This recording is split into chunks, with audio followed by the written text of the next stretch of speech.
Chapter 1841. Yeah. Shinjulia's calm voice rang out. He didn't seem to have much emotion in it. Shinjulia looked down at Yi Chanchan and said softly, I know. Yi Chanchan was stunned and looked up. Shinjulia clearly saw the sadness in Yi Chanchan's eyes. He reached out and gently caressed her face. You told me yourself. Have you forgotten? Yi Chanchan didn't react. I told you? Yeah. Shinjulia seemed a little helpless. A few days ago when you called me for the first time you told me. Is that so? Yi Chanchan suddenly remembered and nodded. Yes, I told you. You told me that Fang Tong Tong cried a lot after the incident, and her mother was also very sad. That's what you said. Yeah. Do you know why I called you at that time? What? When Fang Tong Tong's accident happened, it was the second day after my grandfather passed away. I went to the hospital to visit her a few times. She was in a very bad state at that time. During the examination, the doctor said that she had a torn vagina. Shinjulia looked at Yi Chanchan. Yi Chanchan felt a little guilty. She lowered her head and said, after she was discharged from the hospital and grandfather's funeral was over, I returned to Kingstown the next day. That's why I called you. So, after you found out that I never had sex with her, you wanted to get back together with me, right? Yi Chanchan blushed, but she still braced herself and nodded honestly. Shinjulia took a deep breath. He didn't know whether he was angry or helpless. He raised his hand and waved it to the side, but he didn't know what to do.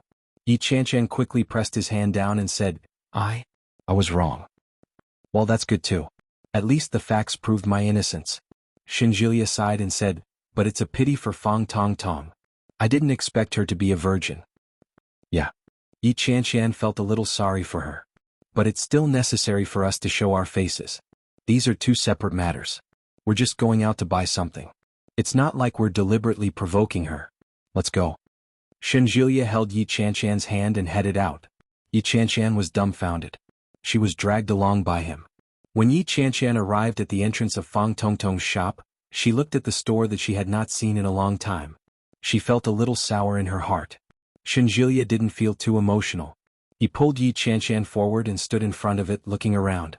Fang Tong Tong was stunned when she saw them. Yi Chanchan smiled and waved at her. Hi, Shinjulia asked, do you have candy? The kind that comes in a gift box. When Fang Tong Tong heard Shinjulia's words, she felt a little upset. Fang Tong Tong pursed her lips and stood up. She replied, I do. What flavor do you want? Whatever, as long as you can give it to someone. Shinjulia acted as if he didn't know her. I'm going to look for the blind uncle that Chanchan mentioned. I'm going to ask for his horoscope so that I can propose marriage in a few days. Fang Tongtong's hand, which was in the middle of retrieving the candy, shrank back. She was a little annoyed. When he turned his head, he saw Yi Chanchan tugging at Shinjulia. Are you guys getting married? Fang Tongtong asked. Shinjulia raised his eyebrows slightly. Yeah. Didn't you say that you didn't want to get married? Why are you thinking about it now? Fang Tongtong asked as she looked at Yi Chanchan. Chapter 1842. When Shinjulia said this, he raised his eyebrows slightly, and his smile was still as bright as the sun. Just like when they first met. However, the current Fang Tongtong was no longer the Fang Tongtong of the past. Yi Chanchan looked at Fang Tongtong's obviously unhappy expression. She tugged at Shinjulia and said, Tong Tong, I feel that we're not young anymore. Since we're going to get married sooner or later, I wanted to ask about candy? Yeah. Fang Tong Tong placed the box of candy in front of them and placed it in a nice-looking bag. Take it. You don't have to give it back. That won't do. Favors are favors and business is business. Shinjulia took out his wallet. I'm a person who likes to be clear about things. Yi Chanchan felt that there was something wrong with Shinjulia, but she couldn't tell what it was. There seemed to be nothing wrong with his every move and every word. Shinjulia took out $100 bill and placed it on the counter. How much is it? Fang Tongtong looked at the bill and felt even more uncomfortable. She pushed the bill back. I've stayed in your house for a few days and I haven't paid rent yet. It's only a few dozen dollars. Take it. Shinjulia looked at her. Fang Tongtong's eyes were a little red, and he could vaguely see her embarrassment. All right. Shinjulia took the money back. Thank you. As he spoke, Shinjulia picked up the box of candy and turned to leave. Yi Chanchan looked at Fang Tongtong with a complicated expression. She sighed in her heart. After thinking about it, she said, Then, we'll leave first. Yeah, Fong Tong Tong replied dryly as she watched them leave. After they left, a shout came from inside the house. Tong Tong, it's time to eat. Fong Tong Tong stared ahead and said after a while, Mom, Chan Chan is getting married. When Mrs. Fong heard this, she walked out and said in disbelief, so soon? Didn't she just break up with her man? They're dating again. They just came to buy candy together and said they wanted to go to Uncle Blind Man's place to get their horoscope. Mrs. Fong was a little surprised. How can this girl talk about marriage in the year her grandfather passed away? It's inauspicious. You have to remind her. But after saying that, he suddenly thought of something. He looked at his daughter and said, forget it. In any case, it has nothing to do with us. Let's eat. It's all done. Yeah. Fong Tong Tong stood up and headed inside. Yi Chan Chan rarely visited the area. Although she knew that the blind uncle lived in the area, she didn't know which house he lived in. Along the way he finally found the place where Uncle Blind was. The blind uncle lived in a one-story bungalow. The outside of the bungalow was rough. As soon as he walked in, he was amazed by the antique style inside. Before he even entered the door, he could already smell the thick scent of incense. There was a praying mat inside, and on top of it was an altar, on which various bodhisattvas were enshrined. Yi Chan Chan didn't know much about it. She only recognized Guan Yin Bodhisattva, Manjushri Bodhisattva, and Sakyamuni Buddha. As for the rest, Yi Chan Chan only saw their appearances and didn't know their names. He's here. Yi Chan Chan was startled when she heard a slightly hoarse voice. A short figure with a stooped back walked out from the inside slowly. Chapter 1843. Uncle Blind Man's eyes were devoid of any darkness. Yi Chan Chan was a little frightened at first glance. Shinjilia calmed down a little. He glanced at Yi Chan Chan and said, is this Uncle Blind Man? His voice was very soft. Yi Chan Chan nodded her head. Uncle Blind Man chuckled softly. I knew you would come. Do you find it a little hard to accept? He was speaking in the dialect of Yin Town. Shinjilia didn't quite understand, but Yi Chan Chan's expression immediately changed. She looked into Uncle Blind Man's eyes with some lingering fear. She seemed to be very nervous and asked, Uncle, how did you know I would come today? Buddha told me. Uncle Blind Man's expression was natural. There was no darkness in his eyes, but at that moment Yi Chan Chan felt that he had seen through everything. With this realization, Yi Chan Chan felt a little creeped out. Don't be afraid. Come in and have a seat. Uncle Blind Man turned around and walked briskly. He crossed one threshold after another, passed through the temple and finally reached the hall inside. Yi Chan Chan held Shinjilia's hand and followed him in. As she walked, she felt more and more strange. Shinjilia was still holding the candy in his hand. Yi Chan Chan saw it and picked it up. Uncle, I brought you some candy. I'll put it on the table for you. That's very kind of you, good girl. Uncle Blind Man took out 2 stools from inside. They were invisible, but they didn't bump into anything along the way. Have a seat. Shinjilia found it a little strange, so he didn't stand on ceremony and sat down. Uncle Blind Man walked in front of Yi Chan Chan and said, Give me your hand. Yi Chan Chan's heart was beating fast. She stretched out her right hand. There was a red line on this hand. The red line happened to cross the lifeline, and it crossed the career and marriage lines diagonally. Uncle Blind Man caressed Yi Chan Chan's hand. He touched the back of her hand and then the palm of her hand. Shinjilia watched from the side and his brows furrowed. That's not right. If Uncle Blind Man hadn't been blind, Shinjilia would probably have thought that he was taking advantage of Yi Chan Chan. 8 characters. The old and steady voice was hoarse. This time Shinjilia understood. Yi Chan Chan immediately told him her horoscope. The blind uncle nodded and said, My fate is good. My 8 characters are wonderful. I was born at the most auspicious time of the year.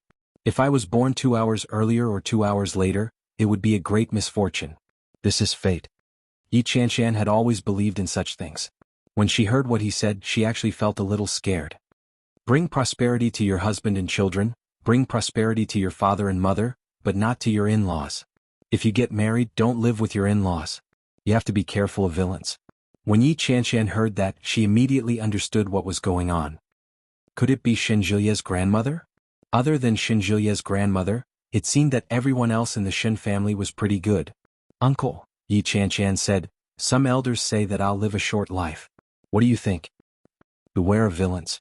If the villains succeed, you might become infertile. Yi Chan Chan's heart skipped a beat.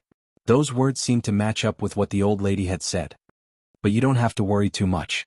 There are causes and effects in this world. If you do good and accumulate virtue, the heavens will see it. Uncle Blind Man had a smile on his face. His fingers caressed Yi Chanchan's palm. His fingers slid across her smooth palm, repeatedly touching the thin red line. 5 minutes can only be 4 minutes, there is still a midnight makeup. Chapter 1844. Shenjilia couldn't help but ask, what is he doing? No matter how he looked at it, Shenjilia felt that he was taking advantage of Yi Chanchan. Yi Chanchan shook her head gently at him and turned to look at her hand. Uncle Blind had a smile on his lips the entire time. Is this your boyfriend? Yes, uncle. We plan to get married. Well, you can get married, but it's not the right year, the blind man said. Your luck isn't good this year. It's best to get married after you're 28. Yi Chanchan was shocked. 28? Yes, 28. The blind man smiled. 28 is your lucky year. You can get married before that, but your luck will be a little worse. Worse? Yes, worse. He held Yi Chanchan's hand and said, I left this thread for you. Your sister's luck isn't good, but yours is. When you were born, your father asked me to give some of your luck to her. How is your sister doing now? Yi Chanchan's eyes widened in shock. That's right.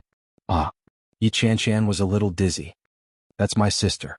The blind man shook his head. She's my sister. I'm older than her by more than an hour. You were born nearly 2 hours earlier than her, but she's your sister.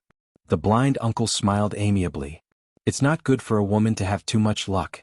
If you break your luck and make up for your sister's luck, then your luck will be even. But now your sister's calamity has passed, but your calamity has yet to arrive. Disaster. Yi Chanchan was a little flustered. What disaster? The blind man shook his head. I don't know. You'll know when the time comes. The time had come. When would it be the time? Yi Chanchan subconsciously glanced at Shenjilia. Shenjilia had been paying attention to them, but they had been speaking in a dialect for a long time.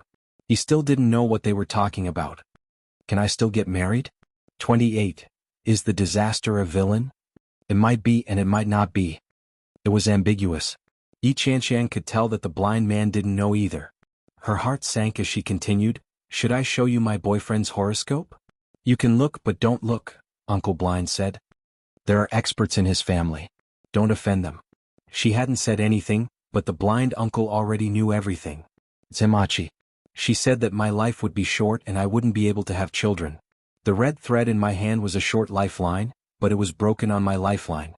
I'm going to die at 28. The blind uncle chuckled and said, Not really, but it's really not good for the man's family. She deliberately exaggerated it, but it's not that serious. So she doesn't want us to be together? I don't know. Yi Chanchan sighed softly, feeling a little defeated.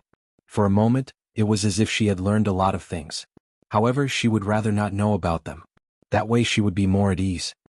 Young people shouldn't sigh. Good luck will be sighed away. The blind uncle patted Yi Chanchan's hand. Just wait. When the time comes, everything will be fine. Thank you, uncle. Your boyfriend likes you very much, but you have to be careful of villains. She had to be careful of villains again. How many villains did she have to be careful of? Chapter 1845. After listening to the blind uncle's words, Yi Chanchan suddenly felt as if her life had been spoiled. But when she thought about it carefully, she didn't seem to have anyone around her that she needed to guard against. Fang Tong Tong used to be her best friend, but now she didn't dare to trust her anymore. It was difficult to draw a tiger's bones just by drawing its skin. You might know a person's face but not his heart. However, what did Uncle Blind Man's last sentence mean? Don't guard against others? Was he talking about Fang Tong Tong? After chatting with the blind uncle for a while, Yi Chanchan left some money for him to buy some supplements for his health and left. After she came out, Yi Chanchan said to Shenjilia, Uncle said that we might not be able to get married this year. What? Shenjilia's expression became solemn. Why can't we get married? Is it because your grandfather passed away this year? Well, that's one of the reasons, but... Yi Chanchan pulled Shenjilia along and said as they walked, Uncle said that my luck is too good and my sister's luck is too bad, so he gave half of my luck to my sister. Now my sister's disaster is over, but my disaster has yet to come. As she spoke, she looked up at Shenjilia with an aggrieved expression and said, The disaster is coming. I might not be able to conceive. What do you mean? What disaster? Shenjilia felt that it was a fantasy. What the hell? If I had known this would happen, I wouldn't have come here. I didn't understand a single word of what you said just now. You didn't translate it for me so that I could question him in person. How could I? I'd rather believe it than not. I think I should believe it. Besides, didn't your grandmother also say that I might not be able to conceive? That's impossible. Shinjilia stopped walking and turned sideways to hold her face. That's because we used to use contraception for fear of getting pregnant. Why don't we try not to use contraception in the future? Aya, now is not the time to talk about this. Yi Chanshan felt a little annoyed. Uncle has always told me to be on guard against villains. How can I have so many villains around me? Huh. Speaking of which, didn't you meet one before? Who are you talking about? Yi Chanshan looked at Shinjilia as if she had already guessed it. Is it Tong Tong? What do you think? Uncle also told me not to be too guarded against people. I think Tong Tong is still kind after all. It's just that she was a little confused about the previous matter. There will definitely not be such a thing in the future. You still want to reconcile with her? No. Yi Chanshan was a little sad. But after all, we've known each other for so many years. I think, yeah, got it. Shinjilia held her in his arms. Did he tell you who you should be wary of? Who would tell you like that? Wouldn't that be a prophecy? Was what he said before not a prophecy? Shinjilia raised his eyebrows. There's nothing different. Did he tell you what kind of disaster could cause infertility? I don't know. Yi Chanshan scratched her head. It's a villain. That's why it's the same as not saying anything. You can't say that. At the very least, I'll be on guard. Yi Chanshan held his arm. But we can't get married this year. What will happen if I get married? My luck will suffer another setback. In other words, I'll be even more unlucky. When Shinjilia heard that, he immediately gave up, but he was still a little unwilling. When can we get married? You're already 26. Chapter 1846. Shinjilia's eyes widened as he stared at Yi Chanshan, and the expression on his face became indescribable. No matter how he looked at it, the expression on Yi Chanshan's face didn't look like she was joking. After a long while, Shinjilia asked weakly, "Did that blind uncle tell you that?" "Yes," Yi Chanshan said. Yi Chanshan also hoped that it wasn't true, but the blind uncle had no reason to trick her. Nodding his head, Shinjilia looked at her and sighed. Young people shouldn't sigh. Shinjilia looked at her and raised his eyebrows slightly. Yi Chanshan repeated Uncle Blind Man's words and said, "When young people sigh, they will sigh away all their good fortune." Shinjilia smiled, but at the same time he felt a deep sense of helplessness. He held Yi Chanshan in his arms and asked, "What should we do?" "What else can I do?" Yi Chanshan hung her head. "Didn't grandmother say that I might not live past the age of 28? It's better not to get married. Otherwise, you'll have to mark me as a widower on your household register. How ugly would that be?" Shinjilia rubbed her face and said through gritted teeth, "You're talking nonsense." She looked at Shinjilia and pouted. In a muffled voice she said, "It's 2 years. If one of us has a change of heart or has an affair, there's still a chance to turn things around." "Tiske?" Shinjilia released her face and held her in his arms. In a gentle voice he said, "In that case I should be on my guard and keep an eye on you. I can't let you have the chance to come into contact with the flowers and plants outside. Hey, I'm just afraid that you'll have a change of heart. Don't worry, it can't be me." Shinjilia's face was full of confidence. He lowered his head to look at Yi Chanshan's face and whispered, "You won't either." Yi Chanshan's heart warmed and a triumphant smile appeared on her face as she replied, "Humph, of course I won't. I'm so devoted and devoted." As she spoke, she bumped into Shinjilia. Shinjilia gently bumped into her. "Shall we go back to Kingstown?" Yi Chanshan slammed into him again and grunted. "Yeah, let's go back. We can't get married anyway." Shinjilia chuckled and opened his arms to hug her. "Isn't it just a certificate? We'll leave it at the Bureau of Civil Affairs for now. We'll take it back when we're in a better mood." Yi Chanshan was amused by him and pinched his waist. "Why are you so shameless? Ha, let's go back and tell your father." By the time they returned to Kingstown, it was already dark. By the time Shinjilia and Yi Chanshan arrived home in a taxi, it was already past midnight. As soon as he got out of the car, he saw a few police cars parked at the entrance of the neighborhood. Red and blue sirens flashed. Yi Chanshan looked inside, confused. Shinjilia went up to a policeman and asked, "Officer, may I ask what's going on?" The policeman glanced at him and Yi Chanshan. His eyes fell on their suitcases and he asked, "Do you live here?" "Yes, we'll stay here." The policeman quickly took out a small booklet and said, "Which building and which unit?" Can I ask what happened? A real gun was found in the garden of your neighborhood, and drug residue was also found on the handle of the gun. They are now doing a screening. Both of their hearts trembled when they heard this. Chapter 1847. After cooperating with the police for an investigation, Yi Qianqian and Xinjilia were registered with their identification cards and proof of residency from the property management to prove that they were residents of the neighborhood. After confirming that there was nothing out of the ordinary, they were released. The entire process took half an hour. Although it wasn't a big deal, Yi Qianqian still felt uncomfortable when she encountered such a thing.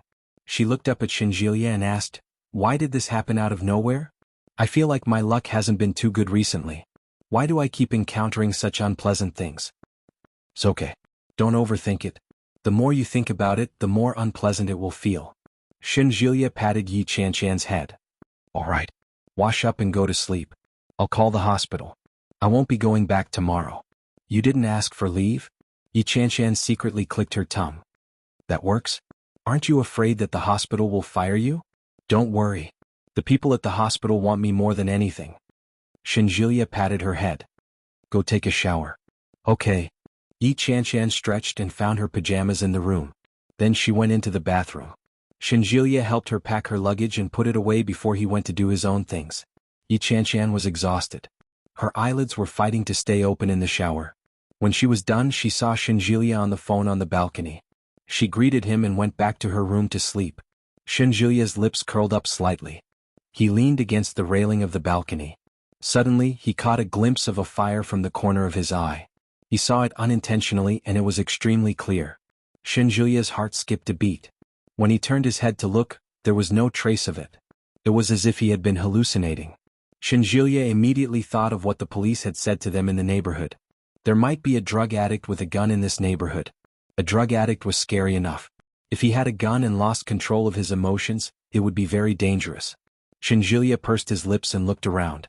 After making sure there was nothing out of the ordinary, he closed the floor-to-ceiling windows on the balcony and entered the room. He walked into the room slowly. When he saw Yi Qianqian sleeping soundly, he felt relieved. He adjusted Yi Qianqian's sleeping position and covered her with a blanket before he went to take a shower. But halfway through, a scream came from outside. No. It was Yi Qianqian. Xinjilia made up his mind. He immediately opened the door and rushed out. "Xinjilia?" Yi Qianqian's voice was much softer than before. He rushed into the room barefoot and turned on the lights. She had kicked the blanket away. Her eyes were tightly shut, and her hair was slightly disheveled. Xinjilia heaved a huge sigh of relief. He stepped forward and pulled Yi Qianqian back. Yi Qianqian shuddered and snapped out of her reverie. The light in the room was a little dazzling. She squinted her eyes and saw the person in front of her clearly.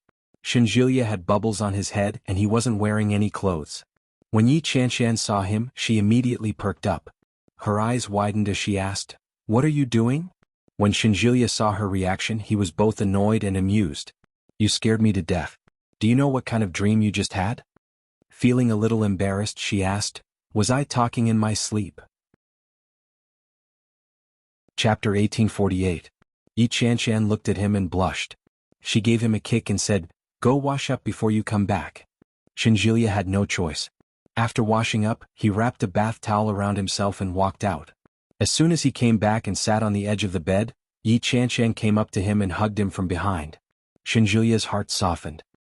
He put his big hand on her soft hand and asked softly, "What did you dream of just now?" "I dreamed that you took our child to jump off a building." Yi Qianqian pouted and looked aggrieved. "I called you from below and kept telling you not to, but you still walked forward and threw the child down." Xinjilia laughed and turned to look at Yi Qianqian's pitiful look. He reached out and flicked her forehead. Yi Qianqian immediately covered her head. Her eyes were watery and she pouted. When Xinjilia saw this, he suddenly felt that he had done something wrong. "Does it hurt a lot?" Sob, sob, sob. Yi Qianqian opened her arms and hugged him. "Why did you throw the child down?" Xinjilia was speechless. He couldn't help but laugh as he hugged her. "Hey, I didn't. I told you that it was a dream. Dreams are always the opposite. Look, we don't even have a child now." Yi Qianqian's sadness was suddenly blown away by his words. She clenched her fist and hammered it on his chest. Then she pushed him away. "Go away." Xinjilia wasn't pushed away. He held her hand and lay down. It's easy to solve the problem of not having a child. Let's have one. Yi Qianshan blushed and glared at him. She looked down at his lower body, which was only wrapped in a bath towel. She knew that he had planned this. She pushed him with her knee. I don't want to. I want to sleep. Then you sleep. I'll be gentle. Resistance was futile. Yi Qianshan was still firmly suppressed.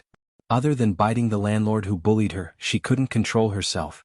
When it was over, Yi Qianshan was so sleepy that she couldn't open her eyes. Shenjulia kissed the corner of her lips and said, "Let's move to a bigger place." Yi Qianshan opened her eyes and asked, "Why?" "Just now, when you were showering, I thought I saw someone smoking nearby. But when I looked closely, there was no one. I feel strange. It's not safe here. Are you seeing things?" Yi Qianshan suddenly felt a chill run down her spine. "Did you see it from the balcony?" "Yes. There's a winding highway in front of our building, and there aren't many houses around. How could we see someone smoking?" When Yi Qianshan asked the question, the hair on her body suddenly stood on end. "Really? I'm probably seeing things, but I don't feel very comfortable." Shenjulia leaned over her and gently rubbed her face. "Let's change. We can also sell this place and get a bigger one." "Yeah." Yi Qianshan looked up at him and said, "You gave me this apartment. I have to ask you first before I can sell it." "It's okay. If you agree to change, I'll go and see which neighborhoods are better. This one is fine." "Okay, then go and take a look. Don't buy something too expensive. A safer neighborhood will do." Yi Qianshan touched his face. "But I don't have much money. My bank account." Chapter 1849. Yi Qianshan blinked and shrank her head. "No, it's not like I don't want to live here. I can't put all the burden on you. It's very expensive to buy a house in Kingstown." Shenjulia chuckled. "I can still afford the down payment. Don't worry." "How big are you going to buy?" "Bigger than this. This is only a little over 70 square meters. About 150 square meters. Oh, won't it be too big for the two of us? Most importantly, it's expensive. No, we'll have children in the future. I don't think it's enough." Yi Qianshan looked up and asked, "Oh, aren't you going back to the capital?" "You can go back to the capital if you want. If you want to settle down in the capital, you can leave the house here or sell it." "Okay." Yi Qianshan was touched beyond words. She hugged Shenjulia tighter and nestled in his arms. "Why are you so good to me?"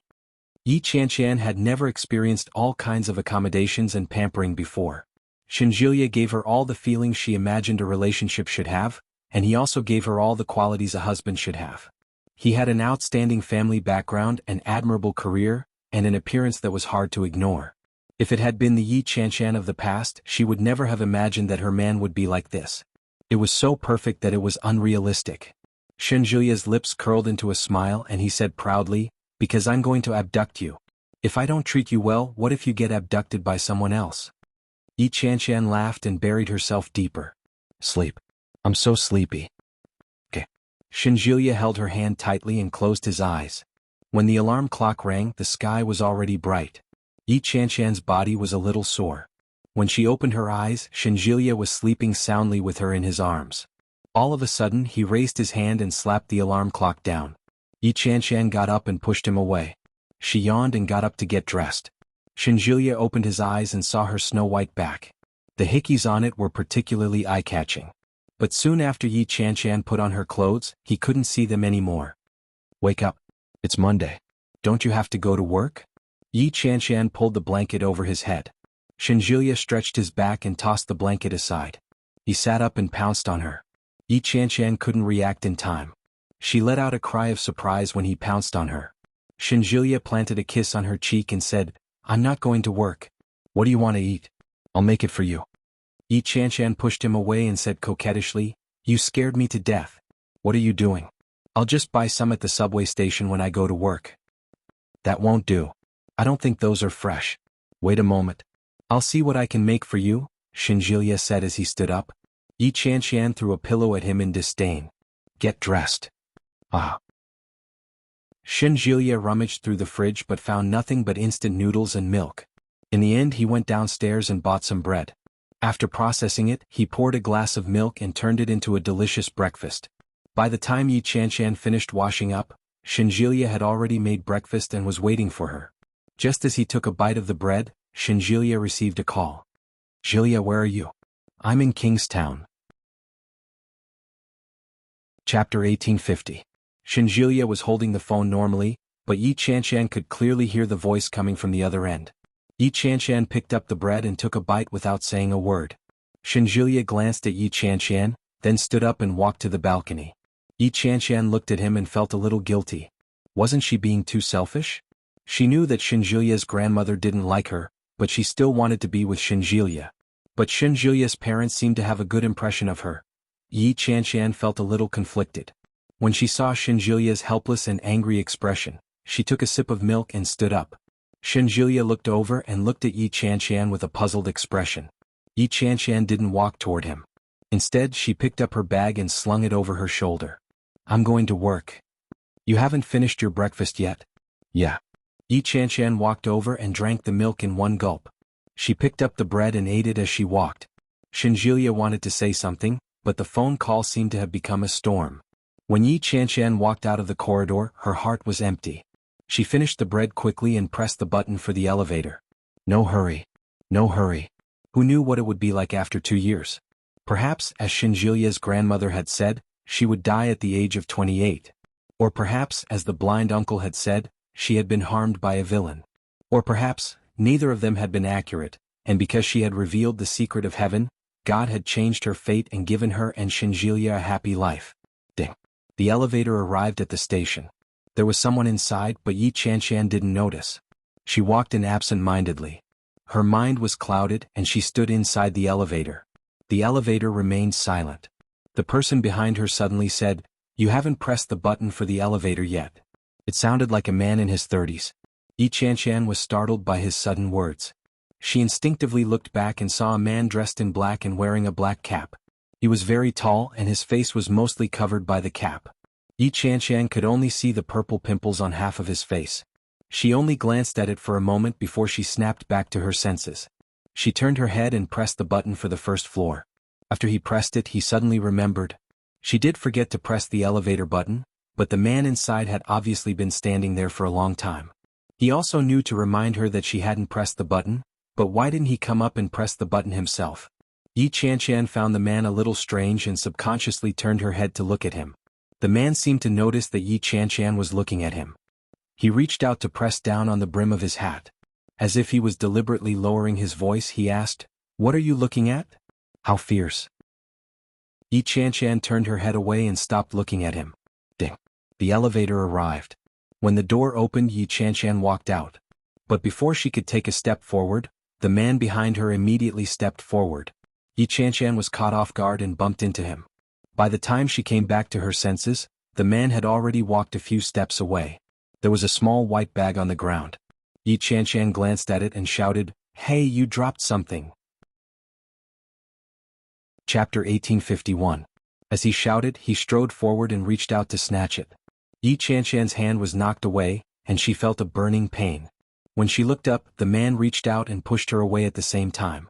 His hand quickly reached forward. Yi Chanshan clearly saw a cold glint flash past her eyes. Yi Chanshan screamed and fell backward. The cold light passed through the place where she had just been standing and missed. The man's face, which was only half exposed, was a little ferocious. He clutched the small white thing in his hand tightly and walked toward Yi Chanshan without a word. Yi Chanshan's face turned pale and she screamed, "Ah! Help!" She retreated backward in panic and clumsiness. "Who's there?" A loud shout came from outside. The man in black immediately turned around and saw the security guard behind him. He gritted his teeth and glared at Yi Chanshan. Then he ran to the emergency exit and disappeared without a trace. When the security guard saw Yi Chanshan, he immediately ran up and asked, "Miss, are you okay?" Yi Chanshan felt relieved. Her heart was beating so fast that it felt like it was about to jump out. She looked up at the security guard's face and suddenly realized that her body was trembling. She collapsed to the ground. Yi Chanshan immediately opened her bag. With trembling hands, she took out her phone and dialed Shinjulia's number. Shinjulia's line was busy. "Hello, please don't hang up. The number you have dialed is busy." Before the mechanical female voice could finish speaking, the call was picked up. "Hello." It was Shinjulia's voice. Yi Chanshan's heart trembled violently. She pouted and tears fell down her face. She shouted, "Old Shin, I was almost killed. When Shinjilia picked up Yi Chanchan, she was sitting in the security booth with red eyes. When she saw Shinjilia coming over, Yi Chanchan stood up and threw herself at him. She sniffled and said, "Let's move." It was so scary. I thought I was going to die. Yi Chanchan's body was trembling, and Shinjilia's heart was also trembling. He hugged her and whispered, "Don't be afraid. I'm here. Don't go to work today. Let's go home first." Okay. Yi Chanchan nodded. She felt like her whole body was about to melt. Yi Chanchan was still a little traumatized when she went upstairs. Shinjilia called Yi Chanchan to apply for a leave of absence and explain the situation to her. He then started packing his luggage and said, "Let's stay in a hotel for a few days. We'll move in when I find an apartment." Yi Chanchan hugged him and looked up at him. She said, "Why don't I ask my sister or Lily if there are any vacant houses available? Why don't we buy their second-hand houses?" "Sure, you decide. I still have to renovate, decorate, and wait for the new house. I don't think I can stay here anymore. Old Shin, do you think that person will come back for me?" "Don't think too much, it won't happen." "But Grandma and Uncle Blind told me to be careful of villains. Could this drug addict be a villain? I feel so scared." "It's okay. Don't think too much." Shinjilia tapped her on the forehead. "Your brain is so active, and your imagination is so rich. How could you be willing to be a comics reviewer? You should draw a comic yourself." Chapter 1852. Shinjilia found it a little funny, but he also felt a little defeated. He wanted to laugh, but he couldn't. "Why can't I even change the subject? Be good. Don't be afraid. It'll be fine." Yi Chanchan still found it a little strange. She looked up and asked, "What if he comes back to look for me?" "He won't. He won't be able to find you. We'll stay outside for a few days. When we find a place to live, we'll come back and move." "Okay." Yi Chanchan still felt a little scared. After thinking about it, she went to look for the remote surveillance camera she had bought in the past. She had bought it for fun, but Yi Chanchan had never used it. It was two small cameras with powerful night vision capabilities. Although it wasn't particularly expensive and the quality wasn't very high, it was enough to ensure her safety. Yi Chanchan plugged in the two devices and placed one of them on the shoe cabinet in the entryway. The shoe cabinet was very high and there were ornaments on it. She placed the small camera behind the ornaments, and the angle of view just happened to cover the entire living room. Surveillance camera? Shinjilia looked at the gadgets that Yi Chanchan was fiddling with. He chuckled and asked, "Is this kind of surveillance useful?" "It doesn't matter if it's useful or not. Anyway, it's just sitting there. I'll just use it. I don't feel very comfortable." Yi Chanchan looked at Shinjilia with a little grievance. What had just happened had really scared her. Yi Chanchan had lived for 26 years, and she had never encountered such a thing. In the past, she had always felt that such things were very far away from her. But when she really encountered it, Yi Chanchan suddenly realized that in fact, death was actually around her.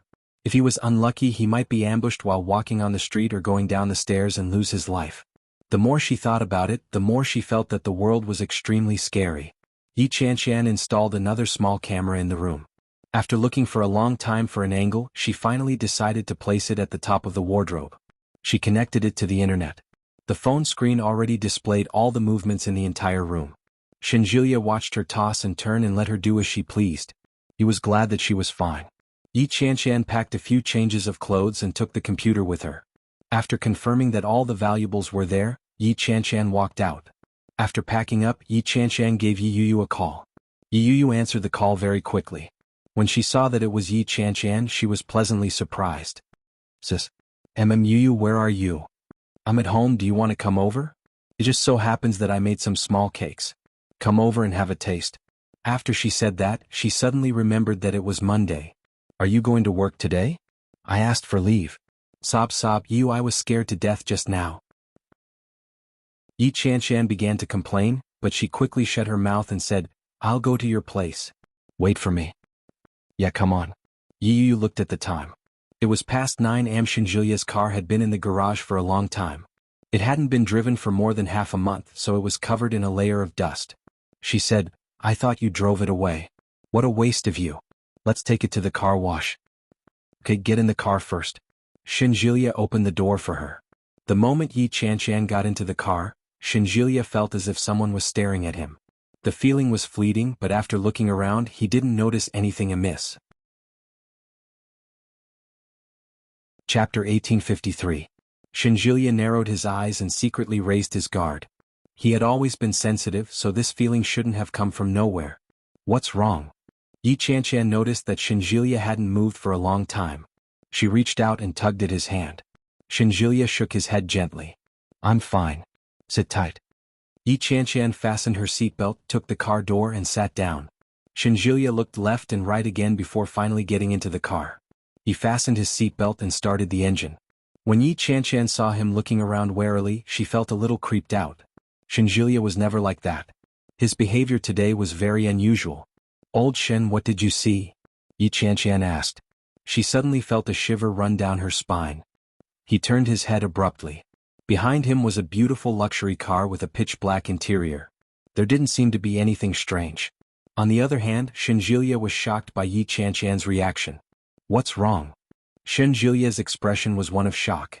Yi Chanchan's heart was about to jump out of her chest. I feel like I'm going crazy. What should I do? I've been so paranoid. Don't be afraid. Relax. Shinjilya said as he drove the car out of the underground parking lot. His voice was soft and steady, as if it contained an unknown magic that hypnotized and soothed her. Shinjilya didn't focus all his attention on that. Instead, he kept an eye on his surroundings and the rearview mirror. Shinjilya exited the bustling district and got on the highway. When Yi Chanchan heard him speak, she suddenly felt that something was amiss. She said, "You're opening it the wrong way around." Yes, I know. Shinjilya kept glancing at the rearview mirror as he drove. Let the car get used to the feeling of being on the road. It's not a bad idea to take a detour. Ah. This was the first time Yi Chanchan had heard of such a thing. She looked at Shinjilya and realized that he was a little distracted. What are you doing? Shoo, sit quietly. Shinjilya drove steadily. When he suddenly sped up, Yi Chanchan's heart skipped a beat. She sat there without a word. However, when he looked at the rearview mirrors on the left and right as well as the mirror in the middle, there didn't seem to be anything strange. However, Shinjilya's reaction made everyone nervous. Yi Chanchan asked hesitantly, "Is someone following us?" Shinjilya didn't reply. He just increased the speed of the car. Yi Chanchan looked back. It was not until all the cars behind them had disappeared that Shinjilya slowed down. Was someone following us just now? Yi Chanchan was already sweating profusely. She looked at Shinjilya with fear and worry in her eyes. Shinjilya shook his head. No, it was just a false alarm. Is that so? Well, I just wanted to give it a try just in case. If it's really the person from this morning, then if he follows us to Yuyu's house, Yuyu and third brother Li will probably be in danger. But fortunately, I was overthinking it. Why are you being so paranoid all of a sudden? Yi Chanchan had a nagging feeling that things weren't that simple. Shinjilya wasn't like her. Shinjilya must have seen or sensed something that made him so wary. What do you mean by, fine? I was obviously infected by you. Shinjilya chuckled. He held onto the steering wheel and said helplessly, "Turn on the GPS. I'm lost." Chapter 1854. By the time they reached Yuyu's house, it had already been 2 hours since they had left. Looking at the time, it was almost 12 o'clock. This was one of the famous villas in Kingstown. The people who lived here were either rich or powerful. All the cars coming and going were luxury cars. Shinjilya's flashy Porsche looked very mediocre in comparison. Shinjilya and Yi Chanchan searched through their memories, but they couldn't find Li Jinan's house. In the end, they gave Yuyu a call. Yuyu was in the middle of cooking. When she received Yi Chanchan's call, she laughed out loud. "Where are you right now?" We're at number 3. I live in room 8. It has a black iron gate and there's a pot of red roses at the door. Go south and you'll see it when you head east." Yi Chanchan was silent for a moment before she yelled, "Can you tell me which direction is up, down, left, and right? Who can understand north, south, east, and west?" Yuyu laughed out loud. "Isn't Shinjilya coming with you? Get him to take you. I'm cooking now. I'm hanging up." When Yi Chanchan heard the busy tone, she gritted her teeth. Shinjilya glanced at her and asked, "Where?" "South then east." Shinjilya immediately stepped on the accelerator and made a U-turn. Yi Chanchan widened her eyes and asked, "You know where it is?" "Not everyone is like you who can't tell the difference between north, south, east, and west." Shinjilya was a little smug. "You haven't been a living map for so many years for nothing." "Bah. I have a GPS when I go out, I just don't know the house number." She put her hands on her hips and puffed out her chest as she said, If you have the guts, dial the house number and use the navigation now. I guarantee that we'll be there in no time. All right. I got it. Shinjilia couldn't help but laugh. There are biscuits in the back of the car. Take them out and give them to Yuyu. When did you buy the cookies? Shinjilia was a little embarrassed. He rubbed his nose and said, It's been a long time. My colleague gave me this last time. I can't go to Yuyu's house empty-handed, so I took it as a gift. She's my sister. Why are you being so polite? Although he said that, he still turned around and took out the biscuit. It was quite an expensive brand, and the packaging looked quite high-end. But how long have you put it there? Can it still be eaten? Sure. This kind of thing has a shelf life of at least half a year, right? It's edible. In fact, Shinjilia wasn't sure either. In the end, he flipped through the expiration date. After confirming that there were no problems with it, he finally felt at ease. We're here. Yi Qianshan saw a particularly luxuriant cluster of red roses. They climbed up the railing and sprouted a bud. Behind the black iron railings was a beautifully landscaped courtyard. One could tell at a glance that it was huge. It wasn't Yi Qianshan's first time here, but she was still amazed by the sight. With envy in her eyes, Yi Qianshan unbuckled her seatbelt and got out of the car with the biscuits. The expression on Yi Qianshan's face wasn't obvious, but Shinjilia saw it clearly. Without making a sound, he parked the car before getting out and pressing the doorbell. The door opened automatically. Yi Qianshan and Shinjilia walked in and saw the luxurious yet minimalistic interior decoration. Yuyu had just finished preparing the last dish. When she saw them enter, she said, You're here. We're just about to eat. Sis, can you give me a hand? Chapter 1855. It's been so long since you've come to see me. How dare you say that? Yuyu's belly was propped up. She looked great. Her skin was rosy and smooth. Yi Qianshan had seen a few pregnant women before, but none of them looked like Yuyu. One look was enough to tell that she was living a good life. Yuyu's steps were light as she carried the dishes out. If it weren't for her belly, it would be hard to tell that she was pregnant. Tisk, is your man back for dinner? Of course he is, Yuyu replied briskly. She looked at the clock hanging in the middle of the living room and said, It's almost time. She turned to the kitchen and took out the dishes that she had just prepared. Yi Qianshan washed her hands and helped to get the bowls and chopsticks. She had just scooped the rice when Yuyu suddenly said, 3, 2, 1. Ding dong. The doorbell rang just in time. Yuyu immediately rushed to the door. Yi Qianshan was shocked when she saw that and said, No way. How did she hear him coming back from so far away? Or was Yuyu just used to Li Jinan's return at this time? The door opened. Yuyu was like a lively bird as she flew into Li Jinan's arms. Li Jinan caught her in his arms. His eyes were filled with tenderness. You're back. Yeah, Li Jinan replied without much emotion. He then noticed that there were guests inside. Yuyu pulled Li Jinan along and said, My sister is here and so is Shinjilia. She lowered her voice and whispered, He might even be my brother-in-law in the future. When Shinjilia saw Yuyu's expression, the smile on his face was pure and unpretentious. He looked truly happy. Yuyu had stayed with the Shin family for a period of time. Shinjilia had seen her almost every day. At that time, Yuyu had only been deliberately trying to please him. The only other thing she had shown was her obvious depression. Thank goodness. Thank goodness that she had divorced Shin Luo. Otherwise, Yuyu would never have been happy in this life. Li Jinan laughed as he was pulled up by Yuyu. His eyes were fixed on Yuyu's feet. He didn't forget to remind her, Be careful. The floor is slippery. I won't. I walk around every day. It's fine. She tugged at Li Jinan and said to Shinjilia and Yi Qianshan, We'll go wash our hands first. Sit down. It's time to eat. Yi Qianshan had never been one to be pretentious. She immediately sat down and poured herself and Shinjilia a bowl of rice. You're living such a good life. Every day you come up with new ways to cook for your husband.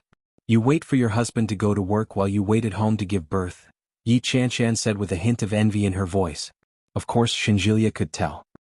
He raised his eyebrows slightly and said, You can do the same in the future. Of course, I want to be like this in the future, but we'll talk about it when I have children. If I don't have children and don't work, then I'll be too lazy. Yi Qianshan looked at Shinjilia with yearning in her eyes. Can you afford to support me in the future? That goes without saying. Shinjilia extended his hand and tapped Yi Qianshan's forehead. He said, Even if you asked me to raise 8 or 10 more children, I'd be able to afford it. Bah.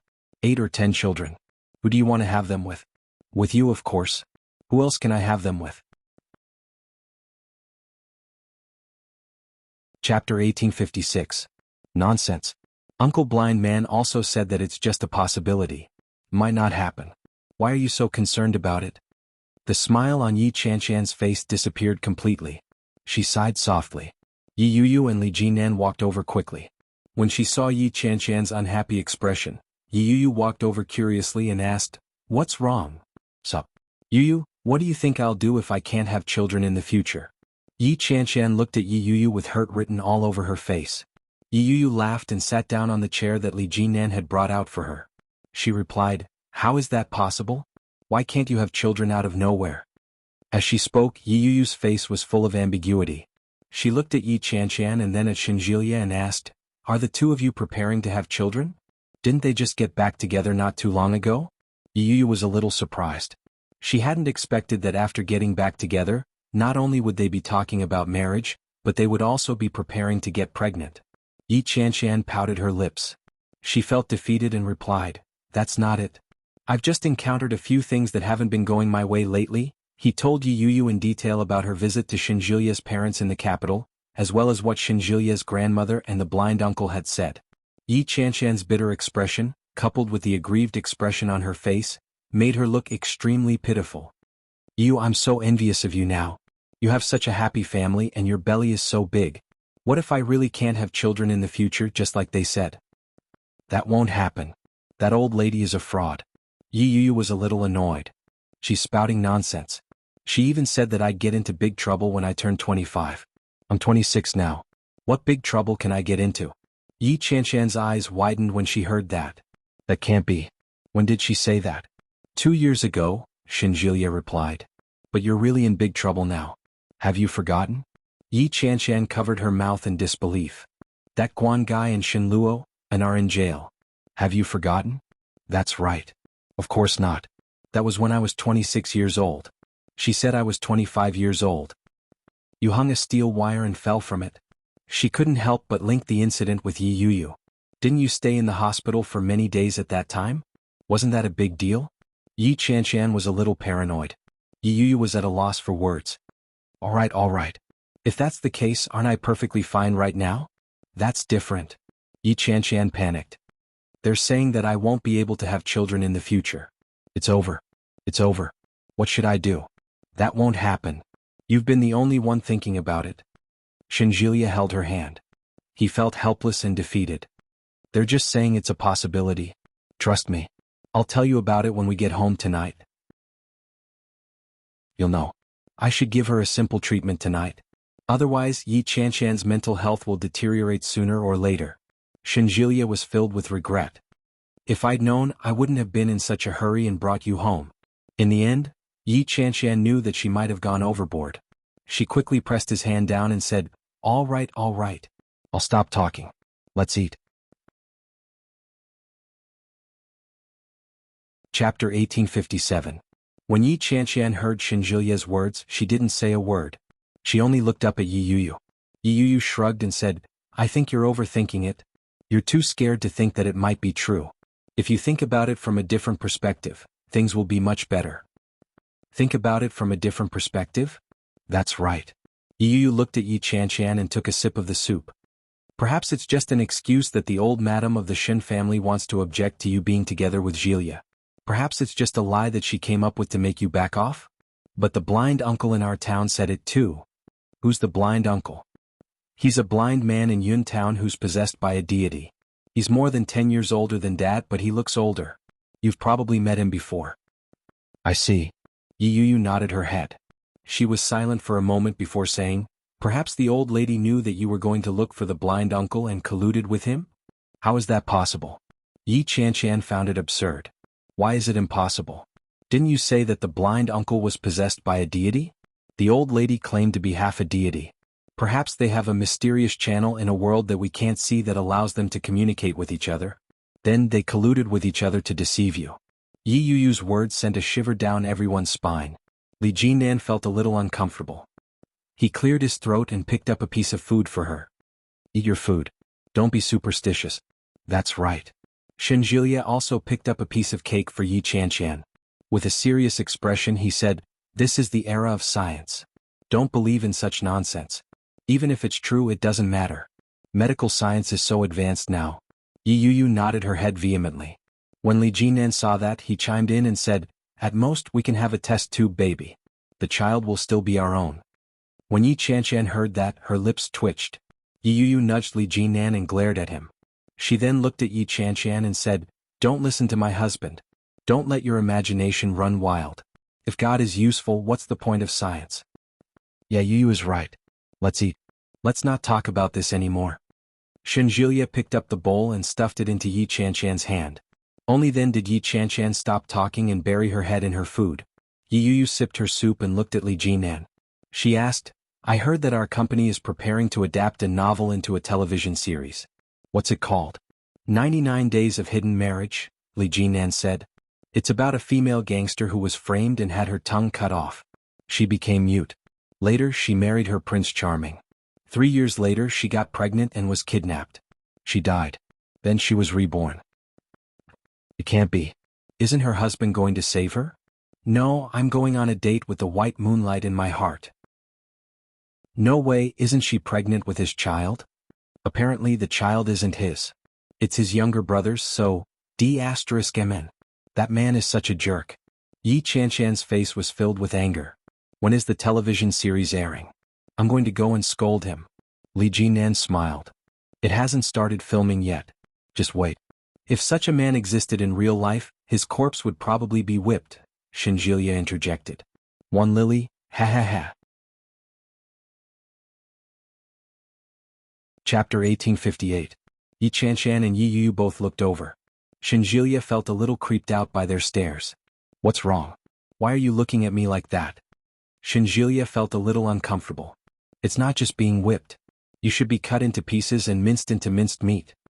Yi Qianshan gritted her teeth. "You mustn't be that kind of man in the future. You won't have a good ending if you abandon someone after you've used them." Shenjilia could even sense Yi Qianshan's murderous aura. He nodded his head repeatedly and said, "Got it, got it." Yi Yu laughed and asked, "Why did you suddenly come looking for me today? Isn't it Monday today? Don't you have to work?" Usually at this time Yi Qianshan would be busy with work. Where would she find the time to hang out with him? At the mention of that, Yi Qianshan felt even more aggrieved. She looked like she was about to burst into tears as she said, "Why have I been so unlucky lately? Things like this always happen, boo-hoo, let me tell you." He recounted everything that had happened this morning in detail. She said, "That can't be. That's too dangerous. I think it's best that you don't go back for the next few days. Why don't you come stay with me for a few days? We still have a few empty rooms here. Feel free to stay." Yi Yu's heart skipped a beat. Yi Qianshan shook her head pitifully and replied, "We're planning to stay in a hotel." "Why are you staying in a hotel? Just stay at my place. And is that okay?" Yi Yu looked at Li Jinan. Li Jinan nodded his head. "I'm fine with that. Sister-in-law can accompany my wife at the same time. With 2 women around it won't be too boring." Shenjilia didn't think it was appropriate and said, "Forget it. We have to work during the day. It's not good for a pregnant woman to have a good rest. Qianshan, let's just stay in a hotel." "Well, let's stay in the hotel. But you brother-in-law, I want to ask, do you have any unused houses in your hands? The kind of second-hand houses that you want to sell to us?" Li Jinan's house was definitely very safe. Moreover, since it was a second-hand house owned by one of their own, the facilities inside must be trustworthy, saving them trouble. Yi Qianshan looked at him expectantly, her eyes sparkling. Yi Yu thought for a moment and looked at Li Jinan. She asked, "Didn't you mention that your brother's house in Jiangzhou was going to be sold?" Yi Qianshan almost spat out her saliva. Jiangzhou? Jiangzhou was a famous luxury villa district in Kingstown. Yi Qianshan would never be able to afford a house like that. "I say, you think too highly of me. The villas in Jiangzhou are not something that ordinary people like us can afford." When Shenjilia heard that, he looked up and asked, "Is it expensive?" "What do you mean by expensive?" "That was quite expensive. It should be at least in tens of millions, right?" Yi Qianshan drank a glass of fruit juice to calm her nerves. Li Jinan rubbed his nose and replied, "My brother does want to sell it, but the villa was renovated badly. It's not suitable for you to stay in. I do have a smaller commercial apartment here. It's about 130 square feet. It's in Dragon City. Dragon City? That place was also a high-end residence, but the price should be acceptable.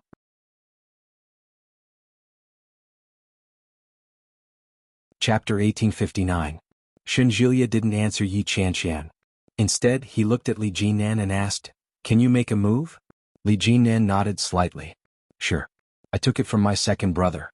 I don't have the title deed with me. If you want it, I'll get it from my brother." "That works?" Yi Qianqian was speechless. "Have you lived there before?" "I lived there for a while, but I moved to the company, so I don't live there anymore." "I see." Yi Qianqian nodded her head and looked at Shenjilia. "Shall we go take a look later?" "Sure." After dinner, Yi Qianqian helped Yi Yuyu clean up and wash the dishes. The two men, Shenjilia and Li Jinan, sat opposite each other on the sofa and chatted happily. After cleaning up, Yi Qianqian and Yi Yuyu walked in the direction of the sofa in the living room. At a glance, they saw the smiles on the faces of the two men. "Are you done?" Shenjilia looked at Yi Qianqian, stood up and said, "Let's go. Brother-in-law said he'd take us to have a look." "So fast?" "Well, you guys are moving anyway. The apartment hasn't been empty for long, so it should be very clean inside. I don't have anything to do in the afternoon. Let's go together." Li Jinan picked up the car key. "Honey, do you want to go together?" "Since you're all going, I'll go with you." She hadn't gone out in a long time, so she was a little excited. "I'm going to change." The corners of Li Jinan's mouth turned up. He turned to look at Yi Qianqian and Shenjilia and said, "I'll go help her. You guys take a seat first." "All right, go ahead." When Li Jinan's silhouette disappeared down the stairs, Yi Qianqian nudged Shenjilia and asked, "What were you talking about just now?" "No, we were just chatting casually." "What did you talk about?" "I've always felt that my brother-in-law is quite aloof. How can you chat with him so happily?" "What the hell?"